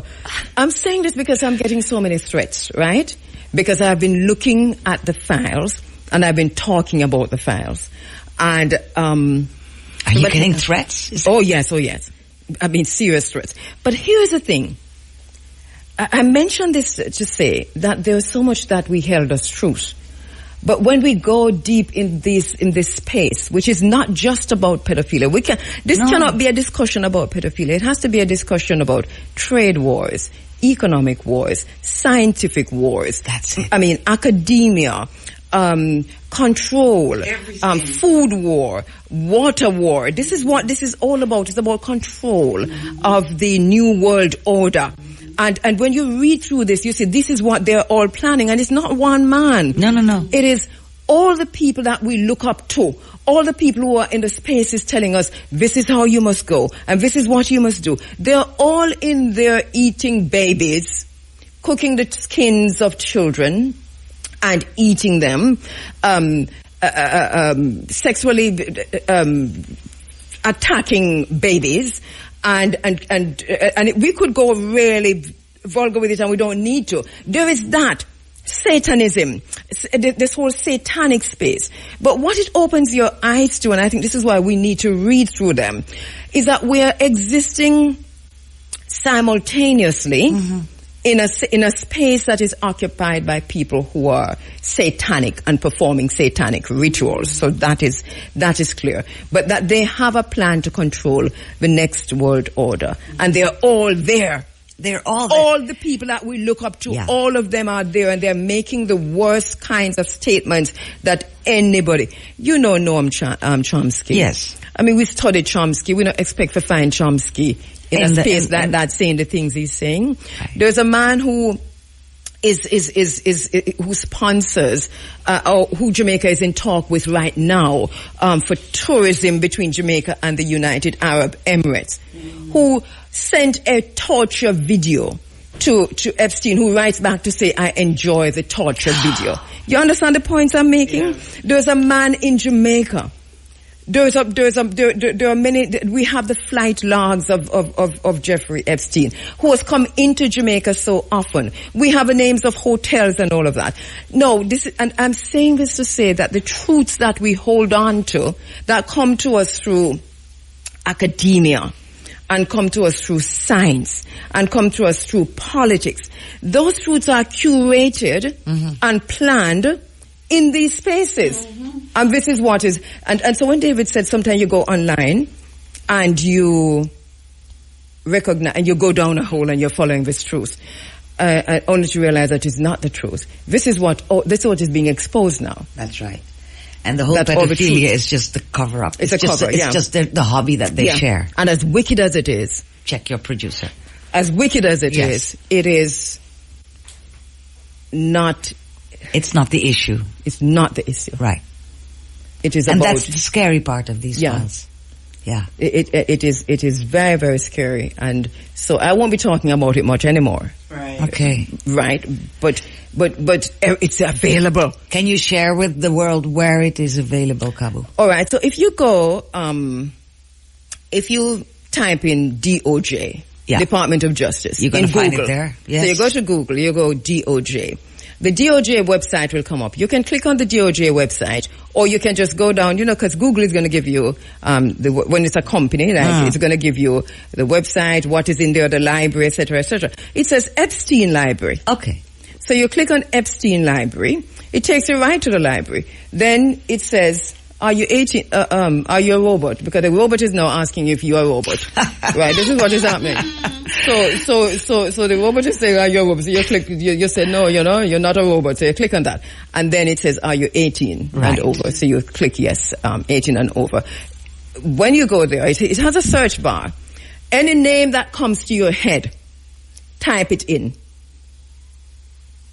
I'm sure you have. 9.5 chances out of 10 you're going to see that name jump up. And when it jumps up, you have to be patient to read all the files that come up with that name. Okay. So that's a lifetime of research that it's has a to be lifetime done. of research. But even if you do it, if Jamaica does this on the surface, we would begin to ask, where did our children go? Yeah. We would begin to ask, who gave you permission? We'd begin to ask, where were our principals? We begin to ask, how do the parents collect money for that? We begin to ask, do the athletes know that their DNA was being collected? Do they know that their biological data was being collected? Do the elite athletes in Jamaica know that every time they met with a scientist, that Jeffrey Epstein was told about it? And why? Let me take a break. Truth into the midst, because I think it was critical for us to bring that in, because we're living in what they call a post-truth age, and everybody is claiming their own truth. So what is truth now is what anybody says it is, and this is, I think, critical for us to know in terms of when we are doing that paradigm shift or finding ourselves. But so I'm giving you a few. Well, do you have a question? No. Go. So I'm giving you the last 2 minutes, David, just to wrap this segment, and I do know that you have to go, but just also I want to talk a little bit about what is now, because we talk about the museum, we talk about what you have been doing with the space, but there's so much there now that at Rainbow. I'm telling you, every time I go to Rainbow Village, there's something new, and maybe that's why you're laughing, because I'm going to stop by today. Is there something new going to be there? I'm just asking. See, quite possible. Yes, Jerry, he's nodding. He's nodding. Yes, Kabu. Yes, there's so much going on, like you said. We have now installed zip lines. We do ATVs. We do horseback riding. And the horseback. Yeah, horseback riding.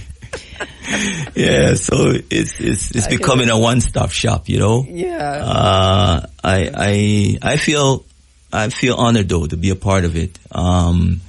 It's St. Mary, I really feel honored for that. Where the river meets the sea. Yes. Let's not forget that. Yes. That's a sacred space all the time. Yes. So, it was built around history. Yeah. But now we're expanding in other areas, to facilitate our guests that visit Jamaica, Yeah. And not just for those that visit, but also for those that are here.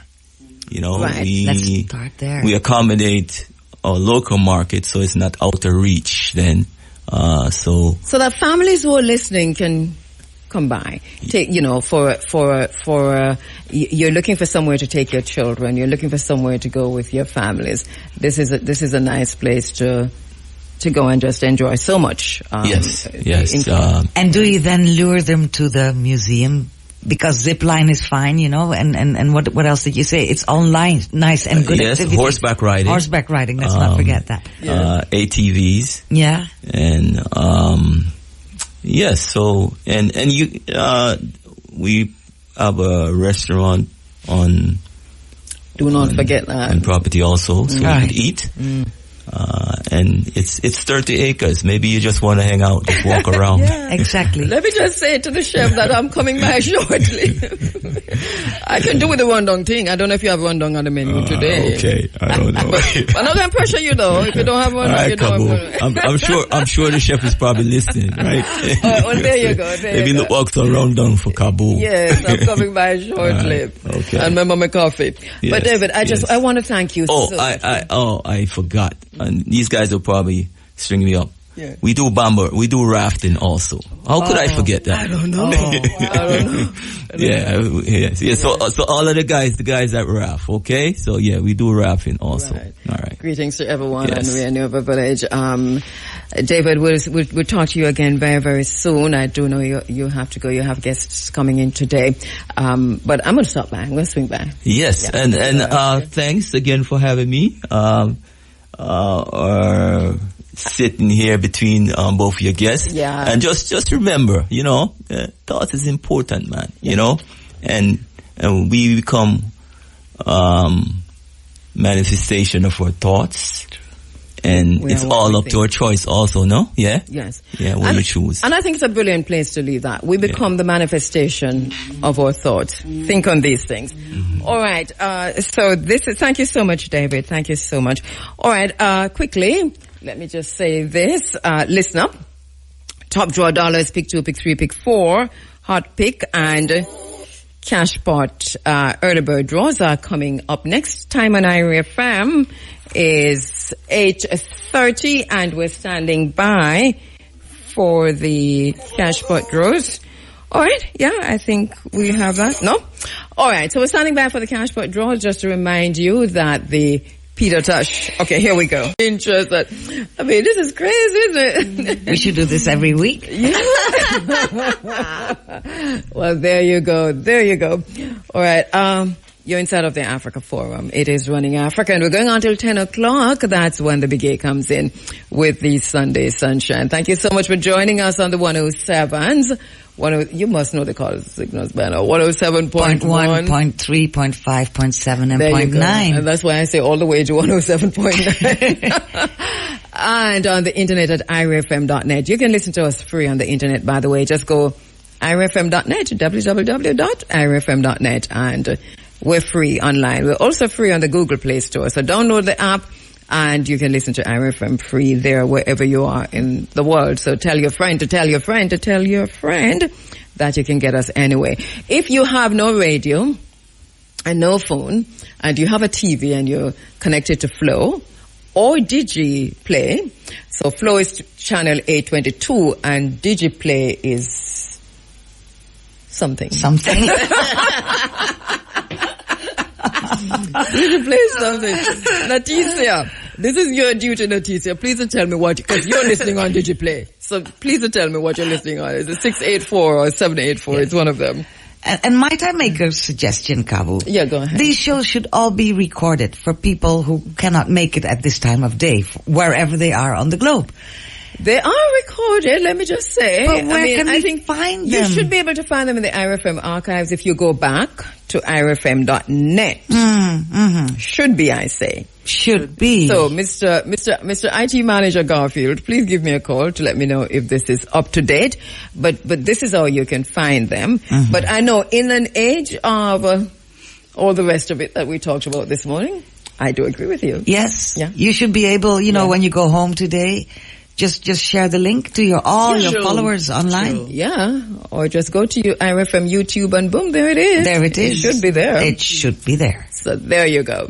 All right, we're just putting that out, and I've just got a text from K. Ezekiel. Good morning, my brother. And he said, I think you just found the person this is what he's telling me by text. You just found the person to do the IRFM story. Right. That's you. Oh, this one. Oh, me. No, he's saying that we found the filmmaker. Oh. Which is you. That's what he Cabo, said. do you remember I once sent you a proposal and you told me the time wasn't right? That's right. Maybe the time is right That's now. right. That's a very good point. We must have a talk with Barbara Blake Hanna. Barbara, my dear friend, please help us out with this. Yeah. But that's basically lots of stuff happening because we're in Black History Month and we're in Reggae Month. Let me just so Big A is not. Where's Big A? Where's Big A? She says Big A is not coming in today. It's he's on the road. He's probably running under Sigma. Right, Sigma. All right, so the Department of Sociology, Psychology, and the Deputy Principal's Office at the University of the West Indies Mona campus present Professor Malife Kete Asante, distinguished Afrocentric paradigm philosopher and the Black Studies specialist, speaking on the transformative power of Black history. And that will be on Thursday, February 26th, 6 p.m. to 9 p.m. right here in Jamaica, the multifunctional room near the main library at the University of the West Indies Mona campus. So that's a big deal. Malife Asante coming into Jamaica, and he'll be speaking on Thursday, February 26th, 6 p.m. to 9 p.m., the transformative power of Black history. And that's going to be at UWI, the multifunctional room near the main library. That's Mona campus. That's a big deal. Yes, it is. Yeah. You got something there? Yes, I got something. You had it. You were talking about the 26th. Let's move forward in time. February 19th, Martyrs' Day celebration. A Rastafari tribute to the ancestors. That will be in my hometown, Montego Bay, at the Root House Rastafari HQ.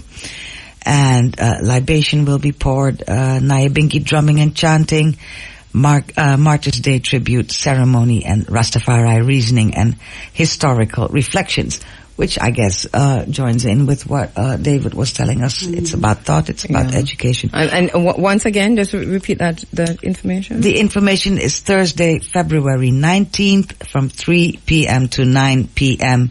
And all this will be at Root House Rastafari HQ, 32 Hart Street in Montego Bay, St. James. All right, so that's Dr. Jabi and the team with Martyrs' Day as usual. And then I have here, we talked about Isis this morning, right? And you said that Isis knows your aunt, should recognize your voice. Well, here the text that Isis sent me at 8:37. Now listen closely. Lord Cabo got in from Wiki Waki Festival 4 a.m. and sleep out the running African. I don't know. Just wake up my bags. Jaja. Good morning, Isis. What did I tell you? You did. I said she's out, she's sleeping. Oh, poor thing, pobrecita. All right, so here's one. The Theocracy Reign Order of Nyabingi, Mama Fire Sovereign Center, Rastafari Victory Ground, celebration of 130 years of the victorious Battle of Adwa. This is on Thursday, the 26th of February until Monday, the 2nd of March, 2026. Nyabingi trod with drums, Rastafari love. So that's the Battle of Adwa, the victory.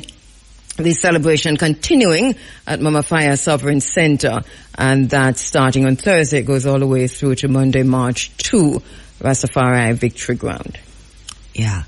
And more Nyabingi coming up. Well, Nyabingi in the city, the I Liberating Africa Born Within, in Black History every day, every month.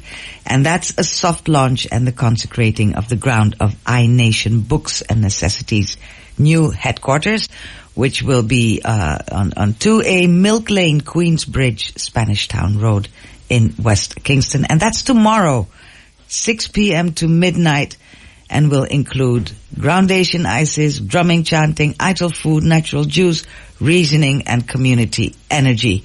And their slogan is Heal the Inner City, Heal Jamaica, Heal the World. That's a big deal coming from iNation. So this iNation, and for all of us know iNation Books, and he's talking about the opening, yes, of a bookstore, and that's a big deal. And and necessities, not just books, yes, and necessities. Yes. Yeah. Let me repeat the address. It's Milk Lane, Queensbridge, Spanish Town Road in West Kingston. iNation, my brother, well done. The launch is tomorrow. What time? It is from 6 p.m. till midnight. Right. iNation, well done, well done. Congratulations on that. It was always going to happen. Well, let's take a vision. Romaine will be in for the Big A inside of the Sunday Sunshine at 10 o'clock. My co-host this morning is my sister Aldith Hunker, journalist extraordinaire, global freestyle journalist based in the Netherlands, 90% of the time, and the rest of it in Jamaica. Well, 1% in Suriname. One, yes, and maybe 0.5% in other countries where I live. Okay. And I'm trying to grow the Jamaica part. Yeah, I know. That's what I'm working. I'm rooting for you. You see, I'm in your corner, and I Thank know you. that probably next time you're here, I'm saying like 50% in Jamaica. Hopefully, Yeah. Yes. I'm holding on to that. Right, Roz? Definitely. That's where we go, because it's a David just said, it's a thought. It's a thought. First comes thought. and then comes the manifestation of There that you thought. go. Station. There you go. Exactly. I am proof of that. Yes. I really am. Yes. Tell us about that. Because you say it as if it's normal, but it wasn't. At the time when I was young, wanting this life in the Netherlands, it was a ludicrous idea. Everybody laughed me in my face when I said I would like to be on the radio, and I didn't even think about television at the time. It was radio that I wanted to do. People laughed in my face. Who the hell did I think I was? Looking the way I do, wanting to And that's do racism, isn't it? That was racism, racial? and yes, and it was also gender. Classism? Oh, gender. Gender issues, yes. So I thought, I don't As need they say in permission. South Korea, gender. Which means really. No, but I learned at an early age that, you don't always need to ask for permission to do stuff. You can just start. That's right, yes. And do them, and here I am. So you've always known that you wanted to do journalism. Yes, radio. Radio journalism. Right. But you've branched out into everything. You're multimedia. I am now because I found out that other media interest me as well. But radio was the thing I really wanted. Yeah. And for you, Roz, I know you as an artist extraordinaire, and I know that's what I said to Aldith. You're pretty humble with the work that you've done, but you've done a lot. Haven't you published also? Yes, I've done a bit of the movie therapy as well with the youths, especially with the boys. We had as a matter of fact, a PhD student from Ukraine who came to join us in Jamaica to work within a city, and from that we published some of his work, some of the experience that he had with our youth and the youths, the project of the youth, where we were making film, taking photographs of the inner city, and they became ambassadors. So the whole perception of self changed. The boys loved the big cameras, they felt like they were movie producers now. You know what I mean? But that's exciting. Yes, it was very, very exciting. They went out on the street. We got students, we combined with students from Karimak. And in fact, the youth of the streets were teaching them, because many of them never got into these areas. And it was so lovely to see how the boys took care of them, and how proud they were, So, and some of them had ideas. You talk about thoughts? Yeah. Some of them had ideas that one day they would want to make film or videos and stuff like that. And here it was. So they jumped to it. And they were very, very wonderful people. There's so much talent in Jamaica. Of course. So anything any Jamaican wants to do, they can do, But they didn't know this, We have to tell them. They never knew this. We have to tell them. them. It's in them. Yes. And it was this is what attracts me to Jamaica in the first place. It was such a proud moment for me to see the work that came out of it. I can only imagine. And the direction that they went, because I wouldn't have known these things. But they painted a downtown situation which was so different from what we would normally hear on the media. Little moments, little community settings, and the people, them is, the fact that they feel that people are always at war, not true. See, this is what I call freestyle, Kabu. Tell Not these true. stories. Tell these stories. Because they don't make it to the media. Yeah. And we have to keep telling. Yeah. I find in what is it, 35 years that I've been coming to Jamaica, I've lived here part-time for 22 now. The one thing that I know is that I see in Jamaicans what they don't see in themselves. They're not taught to see it themselves that way. Jamaicans, you are wonderful, wonderful people. Take it from an outsider, who knows? No, and it is true that we get this all the time, and sometimes we're looking at you like, what are you talking about? Yeah. But we do get it, especially from Black British people. Yeah. You know, I had a conversation with a Black British sister, and she said to me, you don't even understand that when we come from England and when we land in Jamaica, we are, first of all, you know, you land and it's pure black people, you see, who are dealing with you. Mm-hmm. And they say, I mean, if you're coming here for the first time, they say, even as Black British, that is alien. Mm-hmm. And then to step out into Jamaica and see, people looking like yourself in every aspect and every element, and leading and guiding and being, you know, in authority in so many different places. So it's a way they tell the story. And then we have the reality of classism. So we understand what you're saying to an extent. But you're not living it. But we're not living it. Right. What you're seeing, we have to fight for it. And so that the people, the young people who are coming out of the spaces that, my sister Roz is talking about, if you look, for example, in athletics, and look at the people who, the elite athletes who literally have dragged themselves up by the bootstraps, mm-hmm. and literally put themselves on the international stage. Mm-hmm. It is when they are on the international stage, that is when they begin to get any kind of support, if you will. And sometimes, if you listen to what Asafa Powell said recently, even then, not really. Mm-hmm. So the struggle is real. But we understand the nuances, right? We understand the outright racism. I mean, I've lived in Britain, and I wouldn't do it for, you know, except I was going to go learn how them do them things, so I can can use it back as education. Yeah. Right. That's it. That's the spirit. Yes. Yeah. So, but I understand that, because when you go in a bus, for example, in the UK, you can cut the air of racism with a knife, but you only experience that if you're black. Right. Exactly. You understand? Yes. But here in Jamaica, the system is in place of the colorism, the classism, all the isms. Yes. And the struggle is still very real. It is. Yeah. But let me put something in the balance there, because I know Jamaicans look to foreign and think everything is better there. Let me tell you about my personal experience. Right after Melissa, I get WhatsApps from people here in Jamaica, people who went to, their own house was devastated. They went to check on my place. Yes. They went to check on my yard. They went to clean up my mango tree that blow. I'm getting teary-eyed here, because nobody in Europe would do that for me. And inherently we are that, though. Inherently. You are. And that's I'm here to tell you. That's my job, to tell Jamaicans who they are.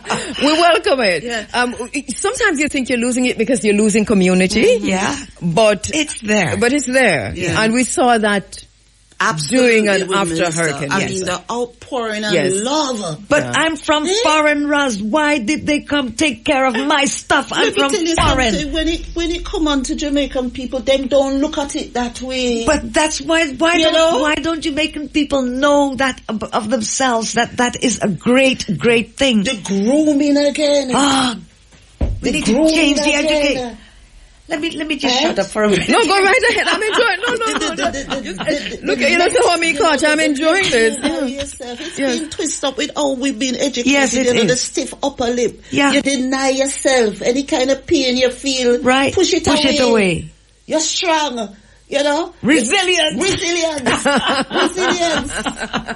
What a word. What are you saying? Are we burying the word resilience? I am. Let us put that on the foot. Go down, Babylon. Yes. Yes, okay. So we're burying resilience. Because these words come out of the World Economic Forum every year, right? Right. And they tell you which one you're going to use. Exactly. So that's the word for this time. Yeah, it was during COVID that they came with that one. So resilient was in the space for a while. We don't want it. Yes, but it's still there now, because they throw all kinds of so-called natural disasters at you, and you claim it as natural disasters, and then you say you are resilient because you're supposed to say that. Then there's also, the words coming out of the WEF this year is a new world order. We've been saying that for a while, so we're now going to stop. Right. Is geopolitics. Yeah. Obviously, we've been saying it for a while. And geopolitical, everything geopolitical, right? So those are the words that are coming out. If you notice, they are now finding their way into political speeches and into ordinary conversations because the WEF says these are the words.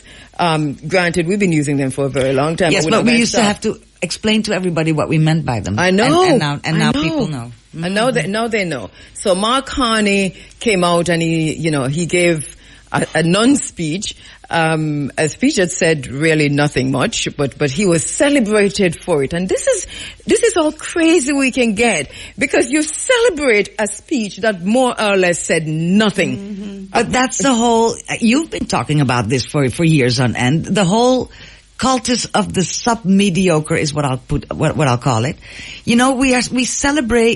We celebrate not excellence like we used to, but we now celebrate when we're sub-average.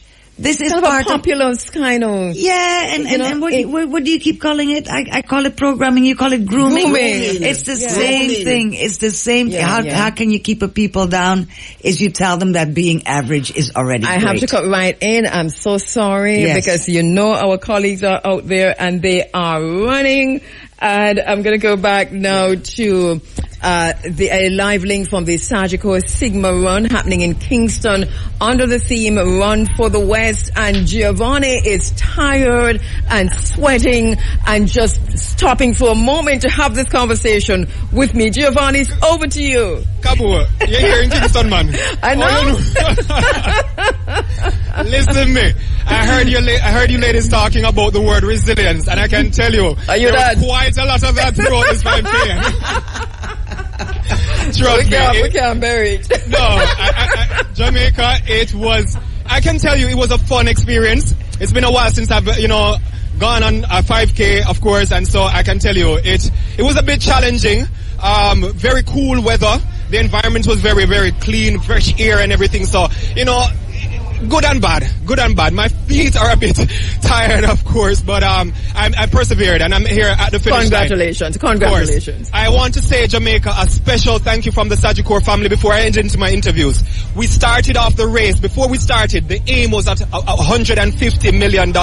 And before we started the race, we were told that we had surpassed that by $2 million. So congratulations to the Sagicor 5K team for a whopping $152 million contribution. Of course, I can tell you it was a fun vibe. And listen to me, again, these events can't go on without partnership. And so we want to say thank you to Corporate Jamaica once more. I have one of our very big sponsors with me, alongside me. She didn't get to run.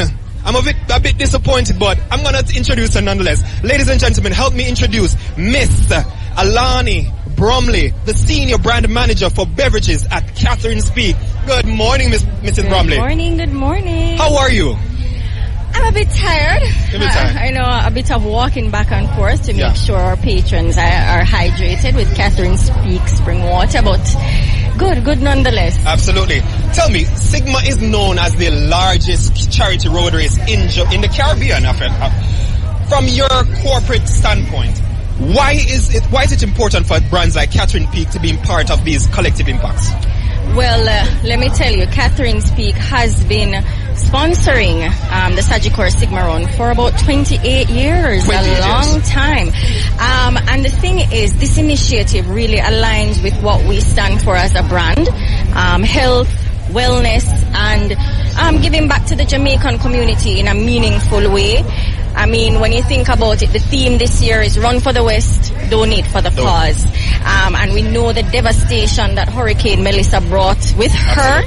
And Catherine Speak Spring Water and Grace. We're happy to be a part of this initiative to give back. Absolutely.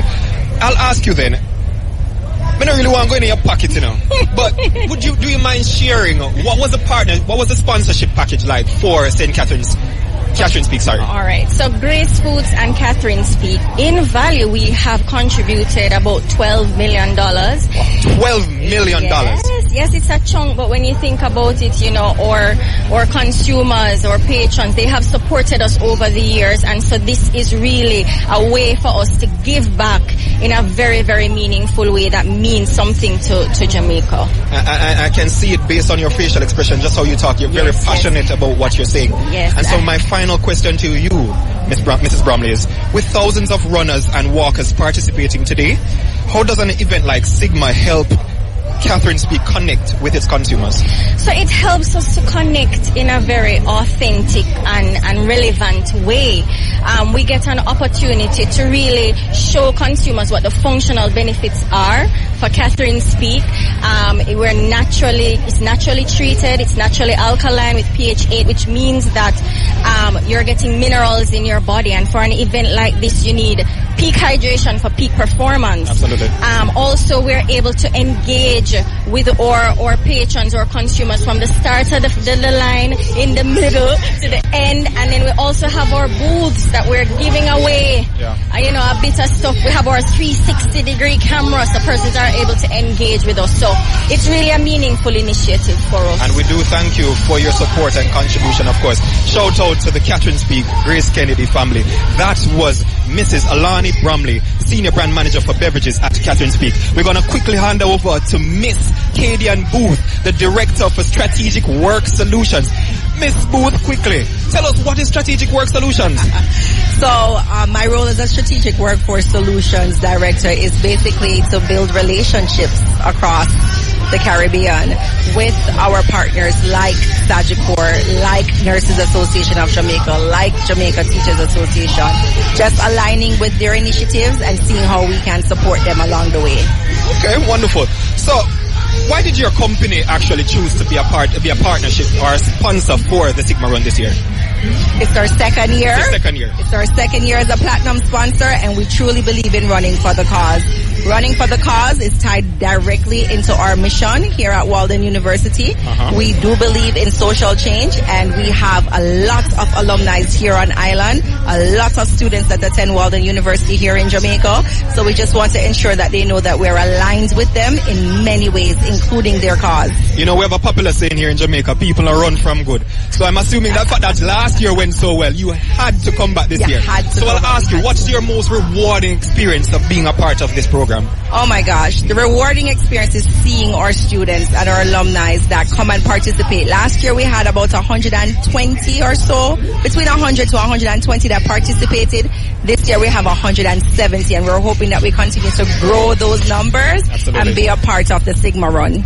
And I'll ask you, from Walden University, from Strategic Work Solutions, what's your final words to Jamaicans? Jamaica, we love you. We want to make sure that you know that we are here to support you along the way. And let's continue to run for the cause, even after Sigma Run has completed today. Thank you for taking the time out. That was Miss Kadian Booth, the Director for Strategic Work Solutions. Thank you so much, Miss Booth. Thank you. Listen, Miss Jamaica, it's been a wonderful experience. We're still inside the park. We're cooling down, we're eating, we're vibing, we're drinking water, we're drinking Gatorade, we're networking just the same. I can tell you it was an absolutely great experience.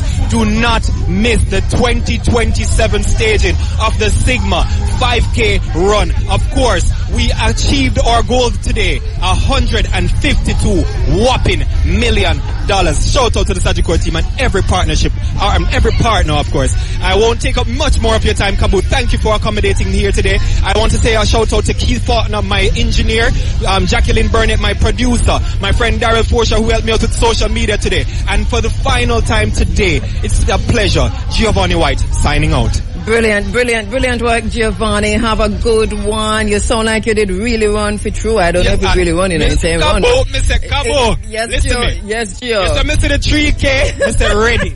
I can finish. I can make it. You actually ran 3K? No, I'm gonna run 5K. More on the first K. I'm not going to lie to you. Yes. It was very difficult because of the congestion, the amount of persons that were. Anything you say. Yeah, but I choose. But listen, congratulations. I believe you. I'm going to need a photographic evidence, so please send it. I got it. To my phone, or else you know run. I got it. And once I get the time, I'll keep you posted. Please do. And look here, it's a good look, and it's a good solution. Believe me. I would love that it's 152. Yeah. And I can just imagine that it's still going to go over because people are still contributing. Yeah. Anyway, thank you so much, Giovanni. Have a good one. Get some rest. Drink enough water. Absolutely. Thank you, ladies. Right, okay. All right, Giovanni White there. The Sagicor Sigma run just wrapped up in Kingston. You can hear in the background the music on. Them a chill, them a vibe, a whole heap of them out there. So I don't expect that they're all going to go from Emancipation Park. So a lot still happening at Emancipation Park. And the theme, Run for the West. And the West meaning the West where that was really most seriously hit by Hurricane Melissa, and they're still struggling to find their footing. We're going to be in the West next week Sunday at the Peter Tosh Memorial Garden and in Bluefields, Westmoreland. And this is a similar situation, right? The community will be coming out. We're asking the community to come out. They'll come out with what they've got. And we are the buyers. We're coming in. And we're asking you to put on your Gideon boot and come from the east, from the south, from the north. We left out anywhere because we are going to the west. Right. So please to come and we'll see you there. We're going to be there from Saturday and we're broadcasting all of Sunday. Muta and myself are going to do them. You know what time Muta reach now? Muta, make sure you reach early, sir. I know you're going to play for the day, but come in a little bit early. You did come in early enough last time, which was in October, but a little bit earlier than that.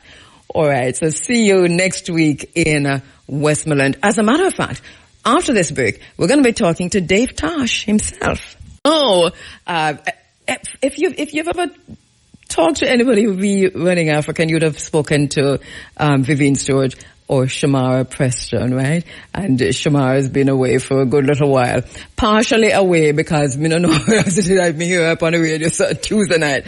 And so Vivian has been such a strength and really a safe harbor during the period of upheaval. Vivian, hey. Good morning. How are you? We're heading to the west this morning. Put the microphone closer to you. We're heading to the west. Right, don't say exactly where you're going. No, not right? Yes. We are on the fourth leg of the rollouts, giving back to persons impacted by Cocoa. Right, the RFM 11 Cocoa Relief Drive. So the big team is... Yes, so I'm awaiting the others. All right.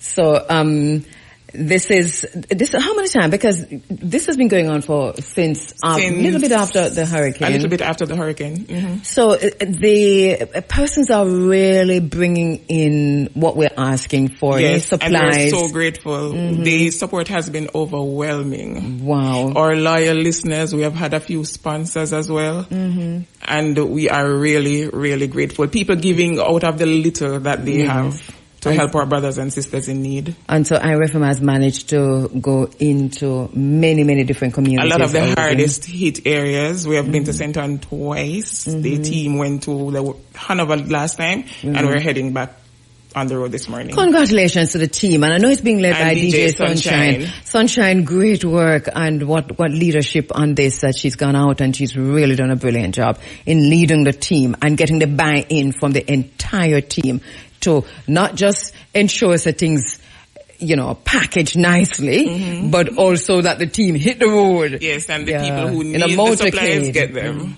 Listen, man, that sounds good. We love it. So happy birthday when it comes. Thank you. Which is Thursday. And I know you're about like 21. International Vivian Day. International. And you notice how she pronounced her name, Vivian. She knows a Vivian, like all Jamaican people go say Vivian, all day. Vivian. I only found out she said Vivian on the telephone because I was saying Vivienne. Oh, it's Vivian. You were saying Vivian? Vivienne. She don't like the Vivian. But it's French, Vivienne. So how you say it? Vivienne. She got it right. I know. And, because you know me, I shorten everybody's name to all 2 letters. And so Roz, you know. So, Roz. And all you do know that too, right? So you look, it's not like A-H. Right. Right? Because I do that too. And so I said Viv. Yeah, I like Viv. I like Viv. You don't like it. I like Viv. Oh, you like Viv. I like Viv and I like Vivienne. Oh, Vivienne. Okay, so I'm going to call you Vivienne because that is your true name, Vivienne. Well, I'm Yes. going right back to Viv. Anyway, People say Viv. yeah, oh, there you go. So happy birthday when it comes Thank on you. Thursday, Viv, and have a good one. Wednesday's a holiday, right? Yes, Wednesday's a holiday. That's what, Ash Wednesday. Ash Wednesday. And then, so you're working on Thursday? Or you have a day off? Well, anyway, we'll leave it at that. We'll leave it at that. I would like to say that she did a brilliant job getting me out here. So thank you for that, thank you Vivienne. so Thank you much. so much. I'd like to Yes. say the same thing. Thank you so much. Thank you so much, Viv. All right, safe travel. Have Thank a good you. one. All And right, say enjoy hi the to the rest of the team. show. I'll be listening. Thank All you, right. thank you. And say hi to the team, Vivienne, sorry. But may I go right back to Viv because the Vivienne, me not gonna manage it. I've been trying though. Yeah. Let me go back to this. Of what I managed to conjure out of the Jamaica roasted coffee. You know, Jamaica has a whole, I mean, coffee, you don't have enough coffee. I don't talk about coffee because you don't have enough coffee. But coffee is a big deal. Yes. Yes. Yeah. And, but you're drinking coffee from Sierra Leone, you know. Am I? Yeah. Really? Why Why not just Jamaican lovely coffee? No, because I bought the Sierra Leonean coffee from Sierra Leone, and I kind of shared it with you about this morning. Okay, So that's you. what that. So you never see a Grace? Now I understand. Do you? I had the coffee, you know, you had mint tea. I had tea, to be honest. You had tea. I had tea. Oh, you had coffee. So you had a Sierra Leonean I'm coffee. the coffee person. I love coffee. Yes. So that was coffee. But did from you Sierra Leone? notice that it was special coffee? I didn't, I knew it had a different taste, It was, but I didn't from realize Sierra- it was, you know. How generous of you. Thank You're you welcome very much. anytime. Thank you very much. You're right. All right, we're going to go to the phone lines where our special guest is standing by. And we told you before that that Dave Tosh will be joining us on the phone lines. Dave, my brother, you there? Yes, I am, Cabo. Greetings. So I have in the studio Aldith, our sister Aldith, and also our sister Rosie. They might want to ask you a question or two. But in the meantime, how Westmoreland looking today? I don't know if you're there or you're still in Kingston. Yeah, well, we come up yesterday over to come chill out for a day or two. So, but down there, it's still just the aftermath of the hurricane. So, in terms of our preparation, yeah, this is the final week where we're going to make a big push and all of them things. But before we even go too far, more to bless up yourself and IRFM and your listeners. Thank you. All these years of service to the Peter Touch Foundation and things. Same. Yes, but like I'm saying, we're in our final week of preparation, getting things organized. Spoke to the police last week. One thing they're very much concerned about the traffic that's normally parked along, not normally, but over the Rasmus Bend that park along the roadway, which may understand that because it's a roadway we use is the main thoroughfare for trailers and such like. So Right. our interest is to make sure that don't happen this term. But I remember, Dave, that in previous years, not the last one that we did because we were all parking, along the roadway and so on, but that there was parking behind the house. Is that no longer available? It is available right now, and that's where I'm working at to make sure that we don't have to put vehicles on the road, and that section of property will be available for parking. Okay. Including others. Okay, that would be great.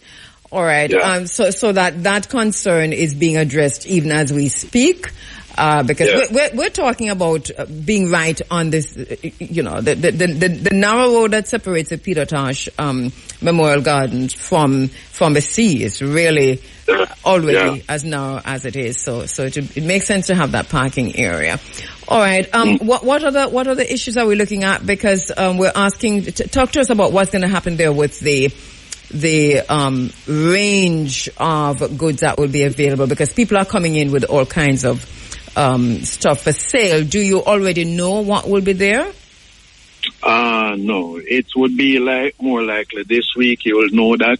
Okay. Because this is the week when the people will come in and request request a booth and such the like. So we have further things, can discuss that further by midweek or later on in the week. But I am assuming that the regular turnout would be there. I mean, food vendors, beverage, and then there are other things which people may pop up with, even care packages to make sure, say, because there are people still in need anyway. That's what I deal with. I think that's a very good point to make. So if you can, when you're coming in, if you take care packages, if you can, and for persons who have other stuff, you know, whether it's tents or, you know, sleeping bag.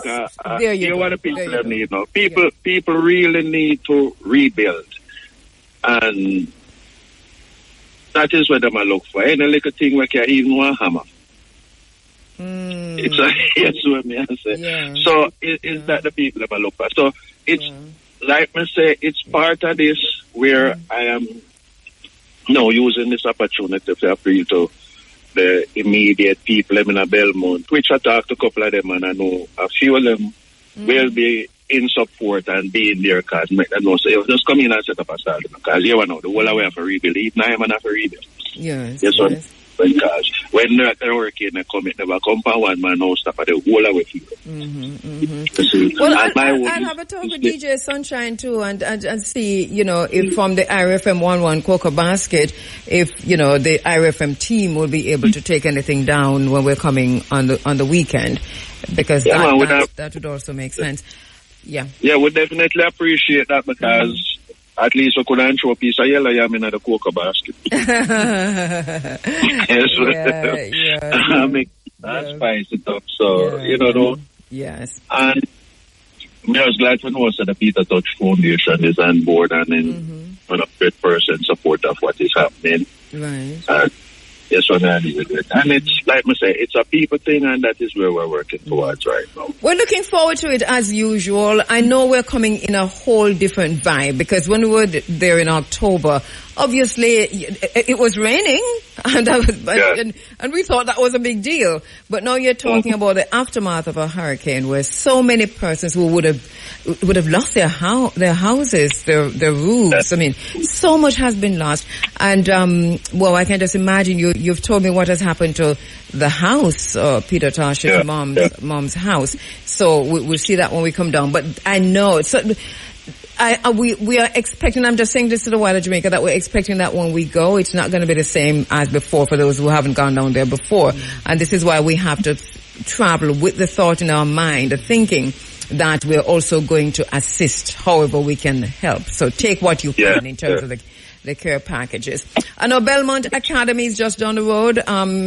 Principal Rayon Simpson, we're expecting to see him. So for those persons who are coming in too, and there's anything you can do to assist the Belmont Academy.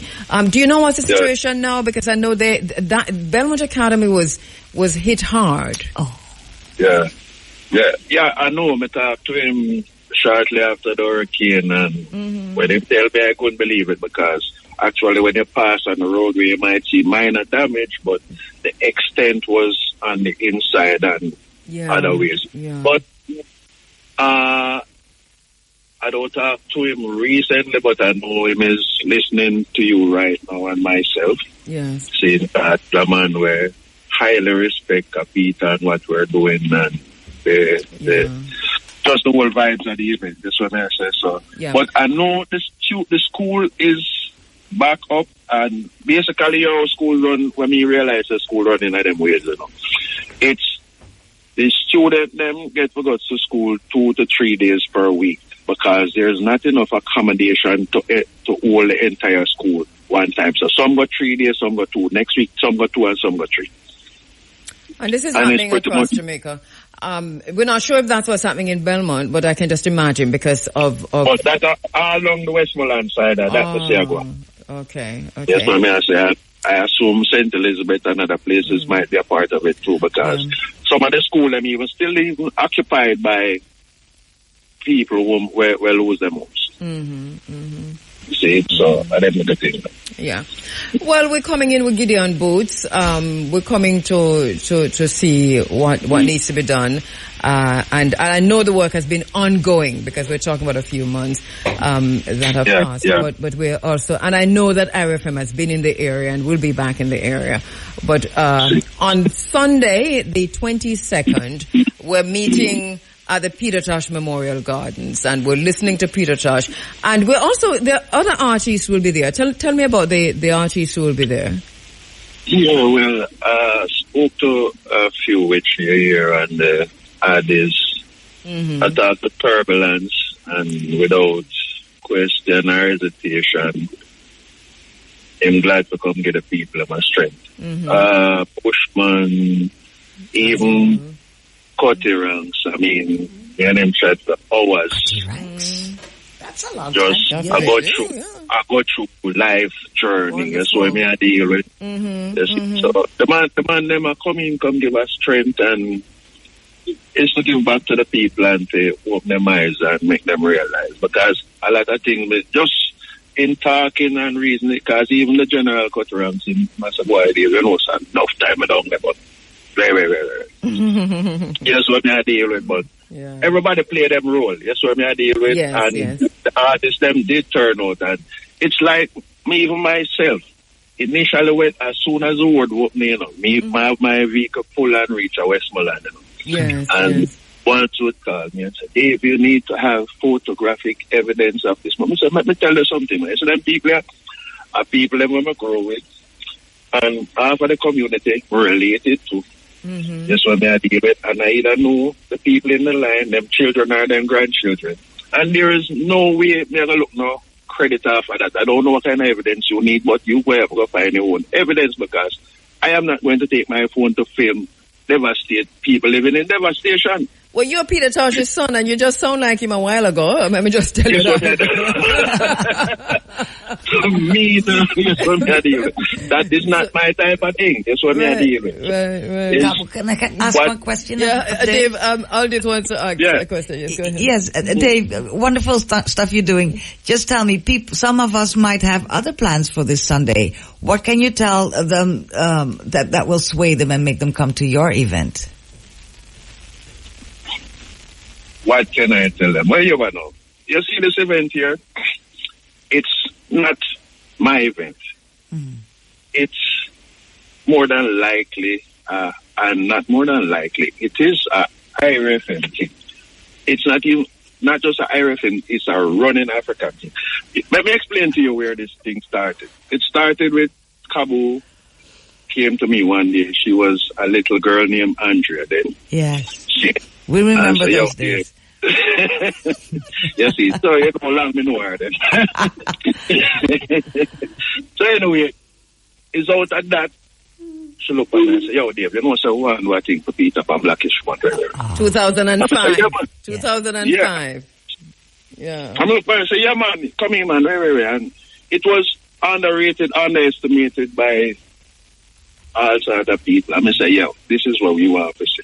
You see, at the end of the day, but the most important thing, she looked at me and said, yo, we're doing this for Bob Marley. And I think Peter Tosh deserves the same thing. Which tell me that this event was not created out of one love. It was created out of equal rights. Yeah, and justice. And I make that reference to make you know that even Peter himself said, there cannot be no one love unless every man have equal rights. True. Right. So, having said that, the truth, the show was created out of the truth. And you see, at the end of that day, the first day when Kabu came on IRFM and the Running Africa team, yes, when Kabu finished the day, she was amazed. By 12 o'clock when she turned off the radio in my yard and left it dead silent. The amount of people were in the yard. You're forgetting one thing. You're forgetting one thing. You know, Big A was there. Rosemary is founder and director of Studio 174. She is a graduate in fine arts from Camberwell School of Arts in London, and she uses art as a therapy. We've been having some really, really interesting conversations with Rosie. This is not her first time on the Africa Forum, but she's been away for a while from the program, but she'll be back, I'm sure, in short order. Definitely. My co-host is Aldith Honker. Aldith, as you know, is a freestyle global journalist based in the Netherlands, practicing in world globally, and is in Jamaica a few percentage of the times. She's co-hosting with me this morning. Aldith, I don't know if you saw Al Jazeera is reporting that, the headline says, an African water wars on the horizon as the Africa Union puts the issue on its agenda. Experts weigh in on challenges from climate change and water scarcity to upstream, downstream conflict and industry abuse. And they go on to say that at the Africa Union sessions that are underway now in Ethiopia, that this is front and center. The continent is starting 2026 under siege from water-linked climate shocks. And this is happening just as African leaders gather for a summit that puts a precious resource at the center of its agenda. They're all doing this. They are. Isn't it? Isn't that amazing that all of a sudden we're all talking about water? Yeah. And I can tell you that, 15, 20 years ago, I'm a moderator of conferences a lot of the time as well. And people were trying to put water on the agenda 20 years ago, and nobody was listening. And then all of a sudden, now look here. It's everywhere. This is the year of water, according to the World Economic Forum. The United Nations is putting it front and center. Now, with the Africa Union doing, what are they up to? They're up to something. They're up to leaving humanity without water. I noticed in the Epstein files that there was between Epstein and some of the scientists, including Bill Gates, that there is a very protracted conversation going on about fresh water and how Epstein was going to claim Somaliland for that purpose, for fresh water. Exactly. So fresh water is going to be the next thing that this world is going to war about. Yeah. Yeah. And we're going to use AI and all kinds of technology to have this war. People are waiting for the bombs, we're already in that war. We're in it, yes. And it's not bombs. It's algorithms. That's right. Yes. Yeah. Rosie, how do you see that? I totally agree with you, I think some of this war about oil and everything, yes, oil is very important. We know this. But water. We are what? 70% water? Exactly. So any kind of disturbances and change and whatever they're doing with water won't only affect us even if when we don't get it, it's going to affect our body in such a way that we will perish. And everything will perish. Yeah. Everything. I'm highly alarmed. I don't know about you. No, so am I. And as you said, we've seen this coming, right, for a few years as well. Here in Jamaica, we have our own particular situation because we have, for the most part, given away through trade deals and all different kinds of deals permanently, a 99-year lease and so on, our freshwater sources. It's gone. The rivers are gone. The access to the water, the water shed areas are gone. The head of the massive rivers gone, and waterways are being moved and changed and relocated, polluted. It's a crisis. It was always going to be a crisis. And we don't need them to tell us that. No. Right? So the question becomes, what do we do about reclaiming our water sources? I don't want to say it's too late, but it's very, very late.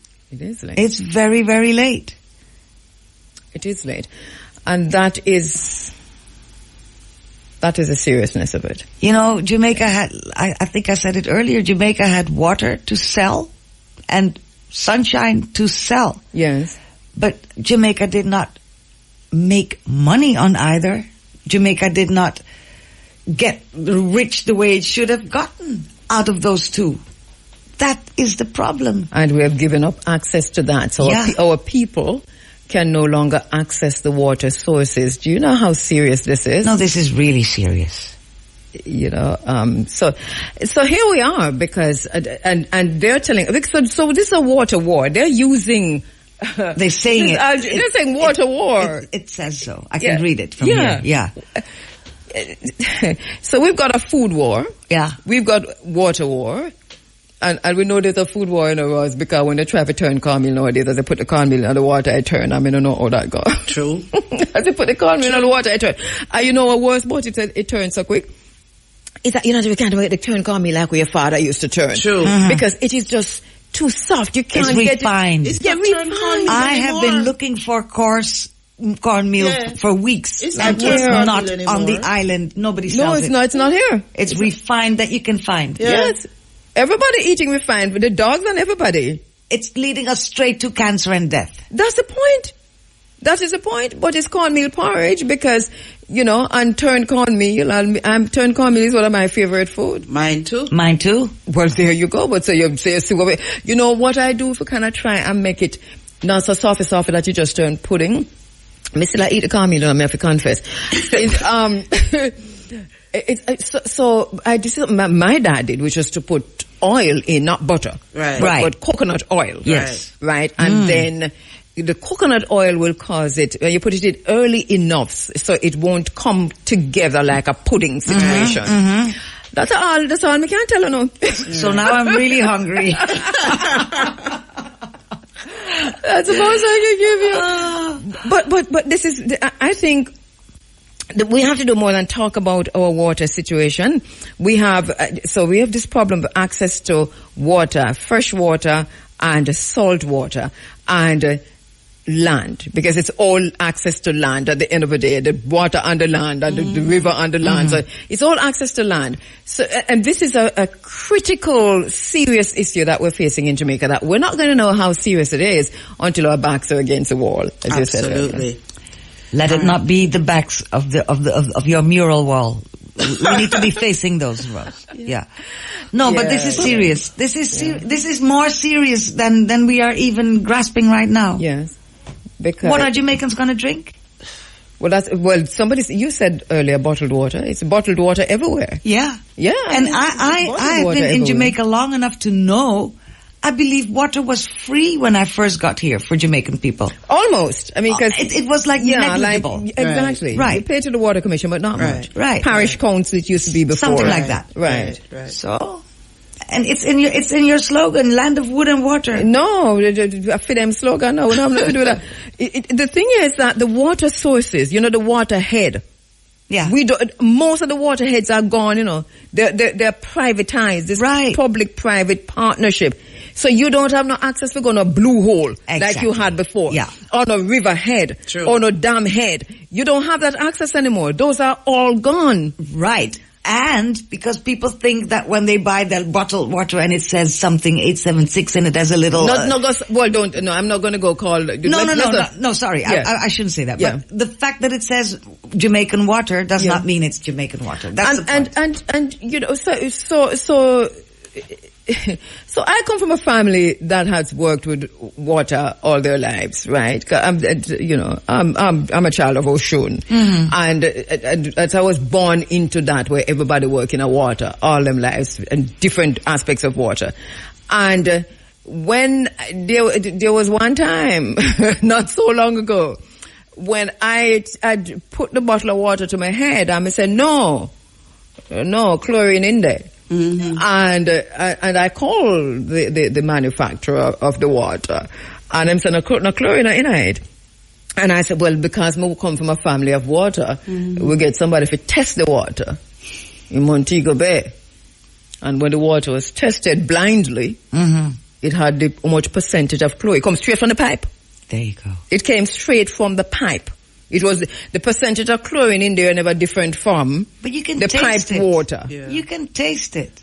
But you see it when it settles. So it's a lot of scam, this bottled water thing. Yeah. You may as well find something for what you call it, you put to take the chlorine out of your water. Filter.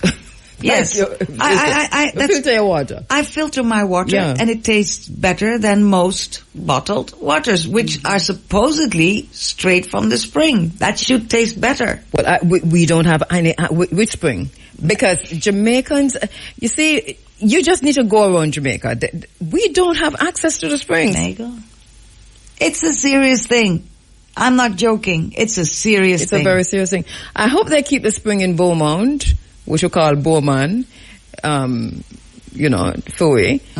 because that's our next thing. We will come from up there, so we have to make up our mind to go home. Who says you can't go home again?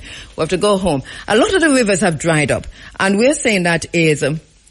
we're being told that it's climate change. But if you follow the river to the head of the river, you'll see where the public-private partnership change the river course and have it to do for them own thing. That's what's happening. So this is where we find ourselves at 9 minutes to 10 o'clock. The question is, what do we do about it? Because if we do not care, I'm going to go back to the Epstein files because it looked like, say, is my woman thing that. So I'm going through it, and I said, I put it down for a minute, and I stood up. And I walk through my house, and me kind of walk again and come back and walk again. But the thought that kept going through my mind is, if we do not care to know, then we'll never know. Mm-hmm. And if we do not know, then we'll never understand why what is happening to us is happening to us, and we'll never be able to change it. Mm-hmm. Right? Mm-hmm. And this is the thing that kept going through my head over and over and over. Because it's not that we don't have the information out there to know. We do not want to know. We just don't want to. We just close our eyes because it's so complicated, because it's so much. It's overwhelming. Yes. It's a very human and natural reaction to say we need too much. to know. We do. We need to know. Especially, those of us, those of you with children and grandchildren. My line ends with me. Look at Mr. Bigay. Look at he's saying to me, don't say anything. And I'm like, before he gonna leave, me just say, do you know how you look so good? Hello, where you going? Where you going? Oh, you going on the 1-1 cocoa mission? Then you after I go so sexy is what? Bigay, you must behave yourself. You just won. Yeah, I just won on the cocoa. You want to see basket? Because I saw Vivian. Vivian. Yeah. Vivienne. But we were telling. I had to brief the deacon. So we had you're the deacon. Oh, okay. I'm very happy you came in, because we were telling people that you are on your way. You're running in the Sigma. That's what I said, that you're going on. Really? Mm. So, different kind of mission. You're a different kind of mission. All right. Well. You smell good and you look good, and we're very happy to see you. That's Aldith Hunker. Nice to meet you, Big A. Yeah. And that's Rosie Chung. Hi, Rosie. And this is Mr. Big A. Mr. Big A, indeed. There you go. What? There's no Mr. Oh, there's no Mr. on Big. and Big A. I'm so sorry. Pardon no more. Okay. Por favor. S'il vous plaît. You're welcome. So anyway, Big A. Yeah. What's the discussion? So many. We're talking about water and the lack of water and the fact that everybody's put water on their agenda for 2026. But harvesting and all that. In terms of losing access to fresh water. But you come from a place where there are many rivers. At least you live in a place where there are many rivers. I would hope. Yeah, because you can tell. It's a place green. Where, up in the hills? No, the other hills. Brownstown? No. Well, I don't know about water in Brownstown, but I'm talking where you live now. In the hill, right there, sir? There's a river that runs. A river runs through it. Not through the property. Okay. There must be a massive river that goes. No, but the irony though of that is that when rain falls, we don't have no water. I can identify with that because of turbidity. Yeah. Well, they call it turbidity. Right. So I know you are a professional in that department. Yes, I am. With your years of experience. I was just telling them that this is where I come from. You know, my family come from water. Yeah. So that's why we were able to test the bottled water and find out there's a chlorine in there. Mm-hmm. So the bottled water is the same as the water that comes from the pipe. No, it was a specific bottled water, not all of them. Exactly. If you want to find out if chlorine... In fact, there is a destination on some of these bottled waters that it is just pure. Wait, we're hearing you? Yes, no, we... Are you hearing Big A? I'm hearing him, but I know from experience that we hardly ever hear what Big A says when you talk to him. I have a microphone right there, so you know why I keep telling him to grab the microphone? We're professionals. What he's saying. There's a designation. Yeah. Mm-hmm. There is a designation on some of the bottled waters that says purified water, which essentially is just water, tap water, that is that they run through. Or that them filter, right? As opposed to natural spring water, right? But even the natural spring water, I don't know if you hear me, Big A. Even the natural spring water doesn't taste the way it used to. She's saying even the natural spring water don't taste the way it used to. But the test that I ran on the water was on a water that called itself natural spring water. There you go. And a very, very, very prominent one. Let me just say. Well, that is deception. Well, there's a lot of that going on. That is deception. Yeah. If you're selling purified water as spring water, that is deception. Well, this is Jamaica. you know, who's the song name? This is America. Not just Jamaica. No, this is everywhere. Deception. You know, they put all kinds of things on labels that are just not true once you test them. So when you say label it, because, you know, we have a tendency to say, at least label it. We all march and say label. Yeah. You know, label GMO. But if it's and GMO. we should label, but not every label tells the truth. The truth. Well, there you go. Is it possible that we can find ways, research and mineralize our water then? Since it's the quality has changed so much, because it's the absence of the minerals in the water that we're drinking that does absolutely nothing for us. Absolutely nothing for us. I am wondering if the water is actually coming from the springs. The water seems to be coming from the pipes. Yeah. That's a point. Yeah. You see, that would not even go back to the mineral springs. Or the water comes on a ship. But can we change that? Container. Can we change the water coming out of the pipes with adding something to it, like they have? Oh, you mean you mean the water that when we turn on our tap? Yes. Not just filter, you know, but I believe add some of the alkaline and all the minerals. Yes, I understand there's certain salts you can put into water, and it brings back some of the minerals. But Rosie, nothing beats natural.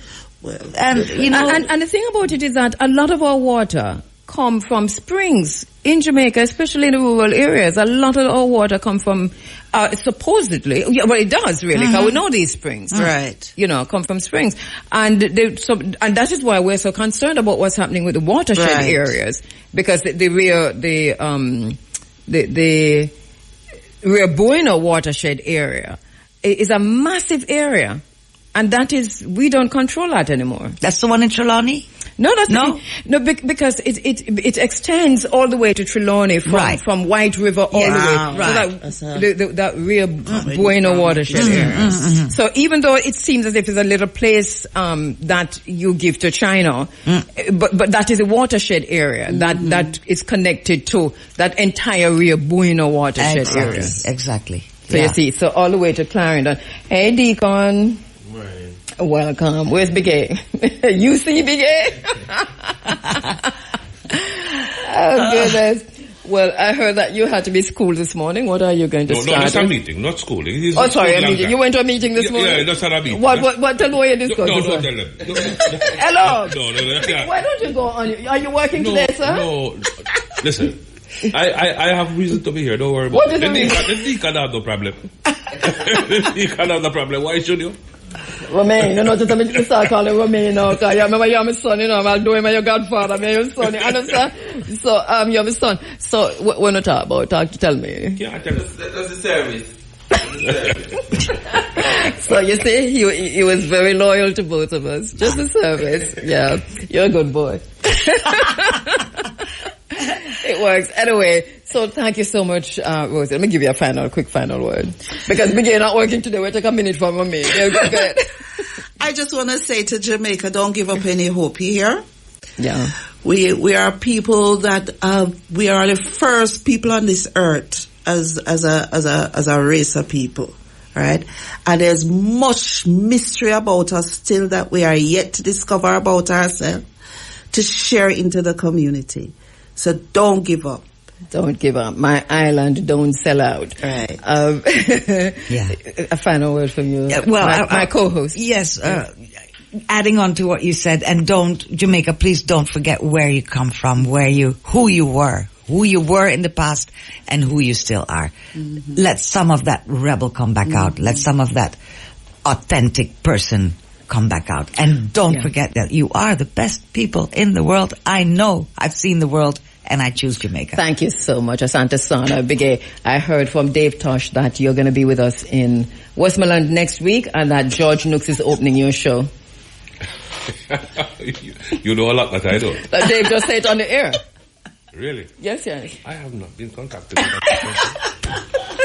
Dave, Big A has not been contacted. Anyway, Imam George Nooks for the first half an hour of your show. I mean, that was announced on air. It's not like we're not telling no lie. I mean, no, these things I don't. Watch out.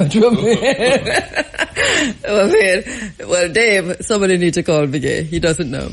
But tell George to stand by. We still want him, right? Tell him don't feel no way. This is how we say goodbye for today as we make way for the Big A and the Deacon inside of this Sunday Sunshine. So Remain is in for Big A, but Big A is here, and I do not know why, but I'm going to find out when we turn off the microphone. What do I need to do now? Or do I take the break? No? You see? I mean, I don't say it work, you know. Big A would have something queued up long time, something we must say from like last, hour. Yeah. He would know what oh no, you actually need a jingle. Mm-hmm. So should I go get the jingle for you? Oh goodness. You see, Big A raised his voice at me last week for the same thing, Yeah. Oh, look here. There's one final thing before we go, because there's a football thing that I have to say quickly while Masters and Celebrities in Association.